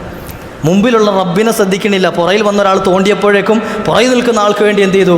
സൂറത്ത് അങ്ങോട്ട് ഓതി. ചിലപ്പം അറിയുന്നതിൽ വലിയ സൂറത്ത് ഓതും, അറിയുന്നതിൽ വലിയ സൂറത്ത് അങ്ങോട്ട് വെച്ച് ഓതും. അള്ളാഹു ഈമാൻ തരി ഇഖ്ലാസ് നൽകുമാറാട്ടെ. അങ്ങനെയാണോ? അങ്ങനെ ഓതുന്നവർക്കാണോ നാളെ ഷഫീഅ ആയിട്ട് വരുന്നത്, ശുപാർശകരായിട്ട് വരുന്നത്? അല്ല. ഷഫീഅ അല്ലി അസ്ഹാബി എന്ന് പറഞ്ഞാൽ നമ്മുടെയൊക്കെ വീട്ടിൽ കൈക്കോട്ടും മമ്മട്ടിയും അതുപോലെ വാക്കത്തിയും കത്തിയും കോടാലിയൊക്കെ ഉണ്ടാവും അല്ലേ? ഇതൊക്കെ നമ്മുടെ ആയുധങ്ങളാണ്. പണിയായുധം എന്ന് ആരെങ്കിലും പറയാൻ പറ്റുമോ? നമ്മുടെ വീട്ടിലുള്ളൊരായുധം. പക്ഷേ ഒരു തെങ്ങ് വെട്ടുകാരനെ സംബന്ധിച്ചിടത്തോളം, തെങ്ങ് കയറ്റക്കാരനെ സംബന്ധിച്ചിടത്തോളം അയാളുടെ കയ്യിലിരിക്കുന്ന വാക്കത്തി അയാളുടെ പണിയായുധമാണ്. കാരണം എന്തേ? അയാൾക്ക് ആ ആയുധമില്ലാതെ പണി ചെയ്യാൻ കഴിയില്ല. അയാൾക്ക് തെങ്ങ് കയറി തേങ്ങ ഇടണമെങ്കിൽ എന്ത് ചെയ്യുക? പേന വെച്ച് കുത്തിയാൽ തേങ്ങ വരില്ല, വെട്ടണം. എന്ത് ചെയ്യുക? വാക്കത്തി വെച്ച് വെട്ടണം, എന്നാലേ വരുള്ളൂ. അത് അയാളുടെ പണിയായുധമാണ്. മരം മുറിക്കുന്ന ഒരാളെ സംബന്ധിച്ചിടത്തോളം അയാൾക്ക് എന്ത് ചെയ്യാൻ പറ്റില്ല, ബ്ലേഡ് കൊണ്ടുപോയി മുറിക്കാൻ കഴിയില്ല, മറിച്ച് മഴു കൊണ്ടുപോയിട്ട് കോടാലി കൊണ്ട് വെട്ടണം. ഇങ്ങനെ തുടങ്ങിയിട്ട് ഓരോ ജോലിക്കാർക്കും അവരുടെ ആയുധങ്ങളെ കൊള്ള നോക്കുമ്പോൾ അത് അവരുടെ പണിയായുധമാണ്. ഇവരെ സംബന്ധിച്ച അതിൻ്റെ അസ്ഹാബ് എന്ന് പറയാൻ പറ്റും. ഏത് കോടാലിയുടെ അസ്ഹാബ് ആരാ? ഒന്ന് പറ മനുഷ്യന്മാരെ, ഞാനല്ലേ നേരത്തെ തൊട്ട് കിടന്ന് തൊള്ള തുറക്കുന്നത്, നിങ്ങളും കൂടെ എൻ്റെ കൂടെ ഒന്ന് തുറക്കി കൂലി കിട്ടും. ആരാ കോടാലിയുടെ അസ്ഹാബ് ആരാ? മരം വെട്ടുകാരൻ. അർത്ഥം പറഞ്ഞ കേട്ടോ, മരം വെട്ടുകാരൻ. വാക്കത്തിയുടെ അസ്ഹാബ് ആരാ? ഉറക്കം വരാതിരിക്കാൻ വേണ്ടിയിട്ട് കേട്ടോ ചോദിക്കണേ. തെങ്ങ് വെട്ടുകാരൻ, തേങ്ങ ഇടുന്ന ആൾ. ഇങ്ങനെ തുടങ്ങിയിട്ട് ഓരോരുത്തർക്കും എന്താ അരിവാളിൻ്റെ അസ്ഹാബ് ആരാ? പുല്ല് വെട്ടുന്നവൻ അല്ലേ, കൊയ്യുന്ന ആൾ. അതുപോലെ ഖുർആൻ്റെ അസ്ഹാബ് ആരാന്ന് ചോദിച്ചാൽ ആരേ പറയാ? ആണ്ടിലൊരിക്കൽ ആരെങ്കിലും മരിച്ചതിൻ്റെ പേരിൽ ഒരു യാസീൻ ഓതുന്നവൻ അസ്ഹാബ് എന്ന് വിളിക്കാൻ പറ്റുമോ? ഇല്ല, അവൻ അസ്ഹാബ് എന്ന് വിളിക്കില്ല. മറിച്ച് ഖുർആൻ നിരന്തരമായി കയ്യിൽ കൊണ്ട് നടക്കുന്ന, നിരന്തരമായി ഖുർആൻ ഓതുന്ന ആളെ സംബന്ധിച്ചാണ് ഷഫീ അല്ലി അസ്ഹാബിഹി മുഹമ്മദുർ റസൂലുള്ളാഹി സ്വല്ലല്ലാഹു അലൈഹി വസല്ലമ തങ്ങൾ പറഞ്ഞത്, നാളെ മഹ്ശറിൽ നിൽക്കുന്ന സമയത്ത് ഇയാളുടെ കൈപിടിക്കാനുണ്ടാകുമെന്ന്. അള്ളാഹു അത്തരത്തിൽ നമ്മെ ചേർത്ത് പെരുമാറട്ടെ. പരിശുദ്ധമായ റമദാൻ തുടങ്ങിയത് മുതൽ തറാവീഹ് നിസ്കാരങ്ങൾ നമ്മൾ ഖത്മുകൾ കേട്ടു. ഇടയ്ക്ക് വിട്ടുപോയത് സുബഹി നിസ്കാരത്തിൽ പൂർത്തിയാക്കി ഓതി. അങ്ങനെ പരിശുദ്ധ ഖുർആൻ്റെ ഒരു ഖത്മ് പൂർണ്ണമായിട്ട് നമുക്ക് കേൾക്കാൻ സാധിച്ചു. അള്ളാഹു സ്വീകരിക്കട്ടെ. വന്നുപോയ അപാകതകളൊക്കെ മാപ്പ് ചെയ്യട്ടെ. മനുഷ്യരാണ്, എന്തെങ്കിലുമൊക്കെ പറ്റിയിട്ടുണ്ടെങ്കിൽ അള്ളാഹു പൊരുത്തപ്പെട്ട് പെരുമാറട്ടെ, അല്ലേ? റബ്ബ് പൊരുത്തപ്പെട്ട് പെരുമാറട്ടെ. കേട്ട ആളുകൾക്ക് കൂലിയുണ്ട്, കേട്ടവർക്ക് കൂലിയുണ്ട്. ഹബീബായ നബി തങ്ങൾ പറയാണ്, ആരെങ്കിലും മൻ ഖറഅ ഹർഫൻ മിൻ കിതാബില്ല, ആരെങ്കിലും അള്ളാഹുവിൻ്റെ ഖുർആനിൽ നിന്നും ഒരക്ഷരം പാരായണം ചെയ്തു, എന്നാൽ അവർക്ക് ഫലഹു അശറ ഹസനാത്ത്. എത്ര നന്മയുണ്ട്? 10 നന്മ ഏറ്റവും കുറഞ്ഞത് കിട്ടും. ഏറ്റവും കുറഞ്ഞത് 10 നന്മ കിട്ടും. എന്നിട്ട് നബി തങ്ങൾ പറയാം, ലാ അഖൂലു അലിഫ് ലാം മീം ഹർഫുൻ. പരിശുദ്ധ ഖുർആനിലെ അലിഫ് ലാം മീം എന്ന പദം കൊണ്ട് തുടങ്ങുന്ന എത്രയോ സൂറത്തുകളുണ്ട്. സൂറത്തുൽ ബഖറയും സൂറത്തു ആലി ഇമ്രാനും സൂറത്തു റൂമും സൂറത്തു സജദയും സൂറത്തു ലുഖ്മാൻ അടക്കമുള്ള പല സൂറത്തുകളും തുടങ്ങുന്നത് അലിഫ് ലാം മീം. ഈ അലിഫ് ലാം മീം എന്ന പദം അതൊരക്ഷരമായിട്ട് ഞാൻ പറയൂല, മറിച്ച് ലാക്കിൻ അലിഫുൻ ഹർഫുൻ വലാമുൻ ഹർഫുൻ വമീമുൻ ഹർഫുൻ. അതിലെ അലിഫ് എന്നത് ഒരക്ഷരമാണ്, ലാം എന്നത് മറ്റൊരക്ഷരമാണ്, മീം എന്നത് മൂന്നാമത്തെ അക്ഷരമാണ്. കുറഞ്ഞ പക്ഷം അലിഫ് ലാം മീം എന്ന ഖുർആനിൻ്റെ ഒരു വചനം ഓതിയാൽ 30 നന്മ ഒരാളുടെ അക്കൗണ്ടിലേക്ക് എഴുതി ചേർക്കപ്പെടുമെന്ന് മാ യൽഫിളു മിൻ ഖൗലിൻ ഇല്ലാ ലദൈഹി റഖീബുൻ അതീദ്. ഒരു ക്രമക്കേടും കാണിക്കാത്ത മഹാനായ റഖീബ് അലൈഹിസ്സലാമും അതീദ് അലൈഹിസ്സലാമും കൃത്യമായി അത് രേഖപ്പെടുത്തപ്പെടുമെന്ന് മുഹമ്മദുർ റസൂലുള്ളാഹി സ്വല്ലല്ലാഹു അലൈഹി വസല്ലം. അവിടെ അക്രമമൊന്നും കാണിക്കില്ല. നമ്മൾ ഓതിയതിന് എന്ത് ചെയ്യും? കൂലി കിട്ടും. ഇനി ഈ കൂലി എത്ര കൂട്ടണം എന്നുള്ളത് നമ്മളാണ് ചിന്തിക്കേണ്ടത്. അലിഫ് ലാം മീം എന്ന് ഓതിയതിന് ശേഷം ദാലികൽ കിതാബു ലാ റൈബ ഫീഹി ഹുദൽ ലിൽ മുത്തഖീൻ. ഓരോ അക്ഷരത്തിനും 10 നന്മ എഴുതാം. ഇതിനി വിശുദ്ധ റമളാനിൽ ഓതിയെങ്കിലോ ആ 10 പിന്നെ കണക്കുണ്ടാവൂല എന്നാ. വല്ലാഹു യർസുഖു മൻ യശാഉ ബിഗൈരി ഹിസാബ്. കണക്കില്ലാതെ അക്കൗണ്ടിലേക്ക് എഴുതി ചേർക്കപ്പെടും. ആ കണക്ക് റബ്ബിന് മാത്രമേ അറിയുള്ളൂ, റബ്ബിന് മാത്രമേ അറിയുള്ളൂ. ഞാൻ ചെറിയൊരു സൂറത്തിൻ്റെ മഹത്വം പറയാം. സൂറത്തുൽ തക്കാസുർ ഇന്ന് നമ്മൾ കേട്ടു. അൽഹാക്കുമുത് തക്കാസുർ ഹത്താ സുർത്തുമുൽ മഖാബിർ. ഈ സൂറത്ത് വെറുതെ ഓതി ആ കൂലിയുണ്ട്. ഒരാളത് നിസ്കാരത്തിൽ ഓതി, ഫർദ് നിസ്കാരത്തിൽ ഈ സൂറത്ത് ഓതി. ഫർദ് നിസ്കരിക്കുന്ന കൂട്ടത്തിൽ ഫാത്തിഹ ഓതിയതിനു ശേഷം ഈ സൂറത്ത് ഓതി. 40 സ്വഫ് മലക്കുകൾ അയാളുടെ കൂടെ നിസ്കരിക്കാനുണ്ടാകുമെന്ന് മുഹമ്മദുർ റസൂലുള്ളാഹി സ്വല്ലല്ലാഹു അലൈഹി വസല്ലം മുത്തനബി തങ്ങൾ പറയാം. സ്വല്ലാ മഅഹു 40 സ്വഫൻ മിനൽ മലായിക. മലക്കുകളിൽ നിന്നുള്ള 40 സ്വഫ് മലക്കുകൾ ആരുടെ കൂടെ ഉണ്ടാകും? ഇയാളുടെ കൂടെ നിസ്കരിക്കാനുണ്ടാകും. ആ സ്വഫിൻ്റെ വീതി പറഞ്ഞിട്ടില്ല. കൊല്ലൂറുള്ള പള്ളിയുടെ സ്വഫിൻ്റെ വീതിയൊന്നും അല്ല അതിനുണ്ടാകുക, അല്ലേ മക്കത്തെ പള്ളിയുടെ വീതിയല്ല ഉണ്ടാകുക. ആ സ്വഫിന് എന്ത് ചെയ്തിട്ടില്ല? നബി തങ്ങൾ അതിര് പറഞ്ഞിട്ടില്ല ആ സ്വഫ് എത്ര ഉണ്ടാകുമെന്ന്. ചിലപ്പോൾ അത് മശ്രിഖ് മഗ്രിബിനിടയിലായിരിക്കാം, കിഴക്ക് പടിഞ്ഞാറിൻ്റെ ഇടയിലായിരിക്കാം, എത്രയോ ആകാശഭൂമികളുടെ വിസ്തീർണം ഉണ്ടാവും ചിലപ്പോൾ അതിന്. ആ ഇടയിലുള്ള അതുപോലത്തെ 40 സ്വഫ് മലക്കുകൾ അയാളുടെ കൂടെ ഒരു ചെറിയ സൂറത്ത് ഓതി നിസ്കരിക്കുന്ന ആൾക്ക് കൂടെ നിന്ന് നിസ്കരിക്കുമെന്ന് മുഹമ്മദുർ റസൂലുള്ളാഹി. വെറുതെ പറഞ്ഞായിരിക്കും അല്ലേ? മാ യന്തിഖു അനിൽ ഹവാ ഇൻ ഹുവ ഇല്ലാ വഹ്യുഹ. പൊള്ളത്തരം പറയുന്ന ആളല്ല മുത്തുനബി തങ്ങൾ. വെറുതെ തോന്നിയത് പറയുന്ന ആളല്ല. തമാശയ്ക്ക് ആളുകളെ ചിരിപ്പിക്കാൻ വേണ്ടി തമാശ പറയുന്ന ആളല്ല. മുത്തുനബി തങ്ങളെ പറയുന്നിടത്തൊക്കെ കാണാം തമാശയ്ക്ക് പോലും നാവുകൊണ്ട് അന്യമായതൊന്നും പറഞ്ഞിട്ടില്ല എന്ന്, മോശമായതൊന്നും പറഞ്ഞിട്ടില്ല, വേണ്ടാത്തതൊന്നും പറഞ്ഞിട്ടില്ല. വഹി ഇറങ്ങിയിട്ടല്ലാതെ കൃത്യമായി മുത്തുനബി തങ്ങളൊന്നും സംസാരിച്ചിട്ടില്ല എന്ന് വിശുദ്ധമായ ഖുർആൻ. ആ നബിതങ്ങൾ പറഞ്ഞതാണ് 40 സ്വഫ് മലക്കുകൾ. കേവലം ഒരു ചെറിയ സൂറത്ത്, 8 ആയത്ത് മാത്രമുള്ള ഒരു സൂറത്ത്, 5 ആയത്ത് മാത്രമുള്ള ഒരു സൂറത്ത് ഓതി നിസ്കരിക്കുന്ന ആളുടെ കൂടെ ഉണ്ടാവും. അപ്പോൾ വലിയ വലിയ സൂറത്തുകൾ ഓതി നിസ്കരിക്കാൻ ഒരാൾക്ക് അവസരം കിട്ടിയാൽ എന്തോരം കൂലി നമുക്ക് ലഭിക്കും. അതാണ് ഖുർആൻ. ഈ ഖുർആൻ അവതീർണമായ മാസമാണ്. ശഹ്റു റമളാനല്ലദീ ഉൻസില ഫീഹിൽ ഖുർആനു ഹുദൽ ലിന്നാസി വബയ്യിനാതിൻ മിനൽ ഹുദാ വൽ ഫുർഖാൻ. ഈ ഖുർആൻ അവതീർണമായ മാസമാണ് വിശുദ്ധ റമളാൻ. ഇനി അങ്ങോട്ട് വന്നാലോ, ഖുർആൻ പാരായണം നമ്മുടെ ഖൽബ് നന്നാകാൻ കാരണമായി തീരും. രണ്ടാമത്തെ ഒന്ന് നോമ്പ് നമുക്ക് നന്നാകാനുള്ള വഴിയാണ്, രണ്ടാമത്തത് ഖുർആൻ പാരായണം നന്നാകാനുള്ള വഴിയാണ്. ഈ 2 സംഗതികളും ഈ റമളാനിൽ നമ്മൾ ശ്രദ്ധിച്ചവരാണ് അധികം ആളുകളും. ഇനി ശ്രദ്ധിക്കാതെ വിട്ടുപോയിട്ടുണ്ട് എങ്കിൽ, ആർക്കെങ്കിലും കഴിയാതെ പോയിട്ടുണ്ട് എങ്കിൽ അള്ളാഹു മാപ്പ് നൽകട്ടെ. ഇനി അടുത്തൊരു റമളാൻ നമ്മൾ ഉണ്ടോ എന്നറിയില്ലല്ലോ. കഴിഞ്ഞ റമളാനിൽ നമ്മുടെ കൂടെ ഉണ്ടായിരുന്ന പല ആളുകളും ഇന്ന് പള്ളിക്കാട്ടിലുണ്ട്. ആദം മുതൽ പല കാലവും കഴിഞ്ഞില്ലേ, അതിലത്ഭുതമിന്നോളവും നിനക്കില്ലേ. ലോകം അടക്കി ഭരിച്ചിരുന്നവരല്ലേ, മൗത്തെന്ന സിംഹം കൊന്നതത്ഭുതമല്ലേ. എത്രയോ ആളുകൾ രോഗത്തിൻ്റെ പരമോന്നതയിൽ ഉല്ലസിച്ചിരുന്ന പല ആളുകളും ഇന്ന് മണ്ണറയിൽ ഉല്ലസിക്കുന്നുണ്ട്. പല ആളുകളും മണ്ണറയിൽ കിടന്ന് ബേജാറാകുന്നുണ്ട്. സിംഹാസനത്തിന് ചുറ്റി നിന്നവരല്ലേ, പിടിമണ്ണ് വാരിയിട്ടതത്ഭുതമല്ലേ. നമ്മുടെ കൂടെ തോളോട് തോള് ചേർന്ന് നിന്ന പല ആളുകളും, നമ്മുടെ കൂടെ ചങ്ക് ബ്രോസുകളായി കണ്ടിരുന്ന പല ആളുകളും നമ്മളെ മരിച്ച് മണ്ണറയിലേക്ക് വെച്ച് പിടിമണ്ണ് വാരിയിട്ട് പോയതെന്തൊരത്ഭുതമാണ്. നീയില്ലാതെ ഞാനില്ല എന്ന്, ഞാനില്ലാതെ നീയില്ല എന്ന് എത്രയോ തവണ ആവർത്തിച്ച് പറഞ്ഞ കാമുകിയും നിന്റെ മണ്ണറയിൽ വന്ന് പിടിമണ്ണ് വാരിയിട്ട് പോയിട്ടുണ്ട്. അതും വലിയ അത്ഭുതമാണ്. സ്നേഹിതരൊക്കെ കഴിഞ്ഞു പോയിട്ടുണ്ട്. ആരെങ്കിലും ഒരാൾ എൻ്റെ കൂട്ടുകാരൻ ഖബറിൽ ഒറ്റയ്ക്കാണെന്ന് കരുതിയിട്ട് ആരും കൂടെ പോയിട്ടില്ല. നമ്മുടെ മക്കൾ ഖബറിൽ ഒറ്റയ്ക്കാണെന്ന് കരുതിയിട്ട് ഒരു ഉമ്മയും ബാപ്പയും കൂടെ പോയിട്ടില്ല. തൻ്റെ ഭാര്യ തനിക്ക് വേണ്ടി എല്ലാം മാറ്റിവെച്ച തൻ്റെ പ്രിയതമ ഖബറിൽ ഒറ്റയ്ക്കാണെന്ന് കരുതിയിട്ട് ഒരാളും കൂടെ പോയിട്ടില്ല.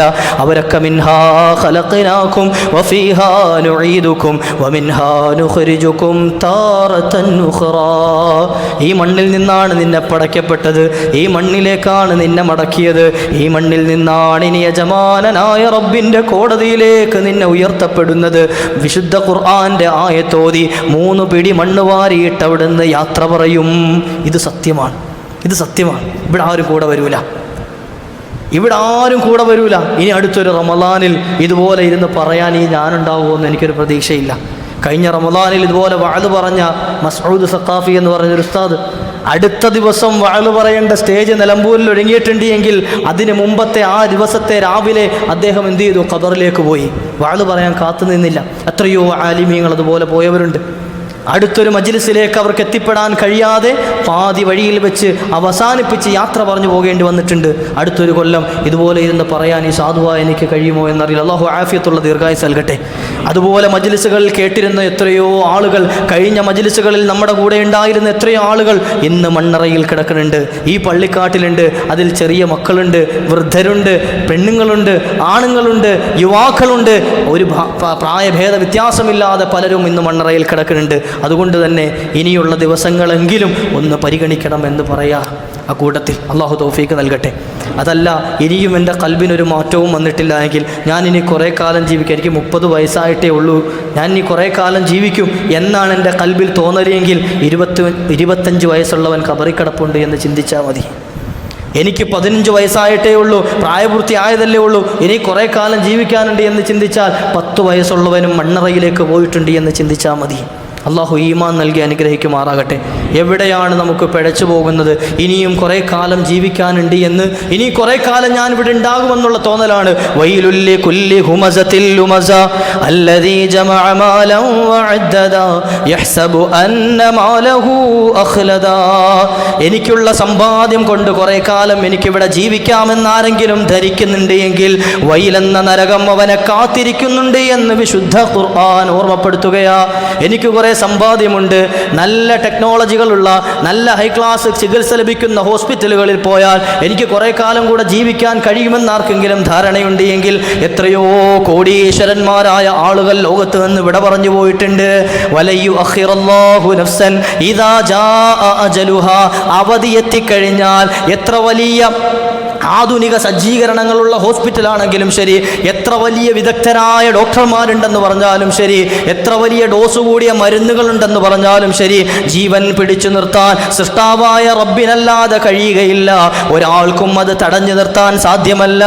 യഖൂലു യാ ലൈതനി ലൗലാ അഖർതനി ഇലാ അജലിൻ ഖരീബ്, ഞാൻ പൈസ തരാം, എനിക്ക് കുറച്ച് സമയം കൂടെ തരുമോ എന്ന് വിലപിച്ചു കഴിഞ്ഞാൽ, കെഞ്ചിക്കഴിഞ്ഞാൽ, യാചിച്ചു കഴിഞ്ഞാൽ അവിടെയൊന്നും അത് വിലപ്പോവുകയില്ല. അവിടെ ഒന്നും അത് വിലപ്പോവില്ല. കാരണം എന്തേ?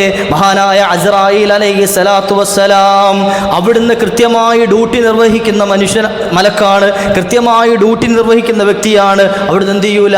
അള്ളാഹുവിനെ ധിക്കരിച്ചുകൊണ്ട് ഒന്നും ചെയ്യുകയില്ല. അള്ളാഹുവിനെ ധിക്കരിച്ചുകൊണ്ടൊന്നും ചെയ്യൂല. യഫ്അലൂന മാ യുഅ്മറൂൻ, എന്താണോ അവരോട് കൽപ്പിക്കപ്പെട്ടത് അത് കൃത്യമായി ചെയ്യുന്നവരാണ് മലക്കുകൾ എന്ന് വിശുദ്ധ ഖുർആൻ. ഖൂ അൻഫുസകും വഅഹ്ലീകും നാറ വഖൂദുഹാ അന്നാസു വൽ ഹിജാറ അലൈഹാ മലായികത്തുൻ ഗിലാദുൻ ശിദാദുൻ ലാ യഅസൂനല്ലാഹ മാ അമറഹും. പരിശുദ്ധ ഖുർആൻ പറയാണ്, നിങ്ങളുടെ ശരീരത്തെ നരകാഗ്നിയിൽ നിന്ന് നിങ്ങൾ സൂക്ഷിക്കണം. കാരണം എന്തേ? നരകത്തിന് ചില കാവൽക്കാരായ മലക്കുകളുണ്ട്. അലൈഹാ ഗിലാദുൻ ശിദാദുൻ ലാ യഅസൂനല്ലാഹ മാ അമറഹും. അല്ലാഹു എന്താണോ കൽപ്പിച്ചത് അതിനൊരു എതിരും പ്രവർത്തിക്കാതെ കടുകട്ടി ഹൃദയമുള്ള ചില മലക്കുകളെ കൊണ്ടാണ് അല്ലാഹു സുബ്ഹാനഹു വ തആല നരകത്തിന് കാവലേൽപ്പിച്ചിരിക്കുന്നത്. അവർ അള്ളാഹു പറയുന്നതിനെതിര് പ്രവർത്തിക്കൂല. നമ്മൾ മനുഷ്യരാണ് എതിര് പ്രവർത്തിക്കുന്നത്, മലക്കുകൾ എതിര് പ്രവർത്തിക്കൂല. അതുകൊണ്ട് മലക്കുകൾ ചോദിച്ചത് നഹ്നു നുസബ്ബിഹു ബിഹംദിക വ നുഖദ്ദിസു ലക്. നബിയെ, അള്ളാഹുവിനോട് ചോദിക്കുകയാണ്, ഞങ്ങൾ റബ്ബേ നിന്നെ ഇബാദത്ത് ചെയ്യാൻ ഞങ്ങൾ പോരെ? നിനക്ക് വഴിപ്പെടുന്ന, നിന്നെ അനുസരിക്കുന്ന, എതിരു പ്രവർത്തിക്കാത്ത ഈ മലക്കുകൾ പോരെ നിനക്ക് ഇബാദത്ത് ചെയ്യാൻ? ഇനി എന്തിനാണ് ഒരു മനുഷ്യനെ പടയ്ക്കുന്നത്? എന്തിനാണ് ഇനി ഒരു വിഭാഗത്തെ ഇനി പടയ്ക്കുന്നത്? അള്ളാഹു പറഞ്ഞെന്താ? ഇന്നി അഅലമു മാ ലാ തഅലമു, നിങ്ങൾ അറിയാത്ത പലതും ഞാൻ അറിയുന്നുണ്ട്. ഈ പാതിരാ സമയത്ത് ഈ പ്രിയപ്പെട്ട മുഅ്മിനീങ്ങൾ ഇവിടെ ഇരിക്കുന്നുണ്ടല്ലോ, നിങ്ങൾക്ക് ഉറക്കം മുഖ്യമാണ്, നമ്മുടെ ശരീരത്തിന് ക്ഷീണമുണ്ട്, അതൊക്കെ മാറ്റിവെച്ചുകൊണ്ട് ഇവിടെ ഇരുന്ന് അള്ളാഹു കബൂലാക്കുമാറാകട്ടെ. അള്ളാഹുവിൻ്റെ മലക്കുകൾ ഈ മജ്ലിസിലുണ്ട് എന്ന് വിശ്വസിക്കുന്നവരാണ് നമ്മൾ. ഈ മജ്ലിസിൽ അള്ളാഹുവിൻ്റെ മലക്കുകളുണ്ട് എന്ന് വിശ്വസിക്കുന്നവരാണ് നമ്മൾ. കാരണം ഇൽമുൽ മജ്ലിസിൽ മലക്കുകളുടെ സാന്നിധ്യം ഉണ്ടാകുമെന്ന് മുഹമ്മദുർ റസൂലുള്ളാഹി സ്വല്ലല്ലാഹു അലൈഹി വസല്ലം. ഈ മലക്കുകൾ നാളെ പ്രഭാതത്തിൽ സുബഹി കഴിയുമ്പോൾ സൃഷ്ടാവായ റബ്ബിൻ്റെ അടുക്കലേക്ക് ചെല്ലും. അള്ളാഹു ചോദിക്കും, എൻ്റെ മനുഷ്യരെ, എൻ്റെ അടിമകളെ, ഏത് രൂപത്തിലാണ് നീ ഭൂമിയിൽ ഉപേക്ഷിച്ചു വന്നത്? ഏത് രൂപത്തിലാണ് നിങ്ങൾ ഭൂമിയിൽ അവശേഷിപ്പിച്ചു വന്നത്? അവർ പറയും, പാതിരാ സമയത്ത് നിന്നെ പറയുന്നത് കേൾക്കാൻ തടിച്ചുകൂടിയത് കണ്ടു.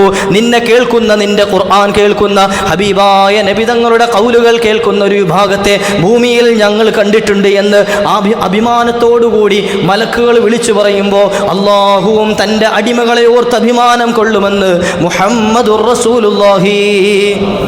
അള്ളാഹു നമ്മളെ ഓർത്ത് അഭിമാനം കൊള്ളും. എന്തേ? പാതിരാ സമയത്ത് വജഅൽനാ നൗമകും സുബാത വജഅൽനാ ലൈല ലിബാസ, രാത്രിയെ വിരിപ്പാക്കി ഉറങ്ങാനുള്ള സൗകര്യമാക്കി ചെയ്തു തന്ന യജമാനനായ റബ്ബിൻ്റെ മുമ്പിൽ ആ ഉറക്കം മാറ്റിവെച്ച് ഇന്ന് അള്ളാഹു ലൈലത്തുൽ ഖദ്ർ കൊണ്ട് അനുഗ്രഹിച്ചേക്കാവുന്ന രാത്രിയാണെന്ന് പരിഗണിച്ച്, വെള്ളിയാഴ്ച രാവാണെന്ന് പരിഗണിച്ച് കുറഞ്ഞ സമയം അള്ളാഹുവിൻ്റെ ഭവനത്തിൽ ഇരിക്കാൻ അവസരം കണ്ടെത്തിയപ്പോൾ റബ്ബ് സുബ്ഹാനഹു വ തആല ആ അടിമകളെ ഓർത്ത് സന്തോഷിക്കുമെന്ന് മുത്തുനബി തങ്ങൾ പറയുക. അള്ളാഹു അക്കൂട്ടത്തിൽ, അള്ളാഹ് അഭിമാനം കൊള്ളുന്ന അടിമകളുടെ കൂട്ടത്തിൽ നമ്മെ ചേർത്ത് വരുമാറട്ടെ. വഇബാദുർ റഹ്മാൻ, അള്ളാഹുവിൻ്റെ അടിമകളെ വിളിച്ച് അള്ളാഹു പറയാ, ചില ആളുകളുണ്ട് അള്ളാഹുവിൻ്റെ അടിമകൾ. ആരാണ്? അല്ലദീന യംശൂന അലൽ അർദി ഹൗന, അവർ വലിയ വിനയമുള്ളവരായിരിക്കും. ഈ കഴിഞ്ഞ ക്ലാസ്സുകളിലൊക്കെ നമ്മൾ പറഞ്ഞു വന്നതാണ്, തവാദു ഉണ്ടാകണം, കൽബിൽ വിനയം ഉണ്ടാകണം, കിബിർ ഉണ്ടാകാൻ പാടില്ല, അഹങ്കാരം ഉണ്ടാകാൻ പാടില്ല, അസൂയ ഉണ്ടാകാൻ പാടില്ല, ആരോടും കുശുമ്പോ വൈരാഗ്യമോ വിദ്വേഷമോ ഉണ്ടാകാൻ പാടില്ല, ഒരാളോടും ദേഷ്യം ഉണ്ടാകാൻ പാടില്ല.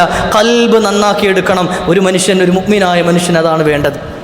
യംശൂന അലൽ അർദി ഹൗന, അവർ ഭൂമിയിലൂടെ നടക്കും. എങ്ങനെയാണ് നടക്കുക? വിനയാന്വിതരായിട്ടായിരിക്കും.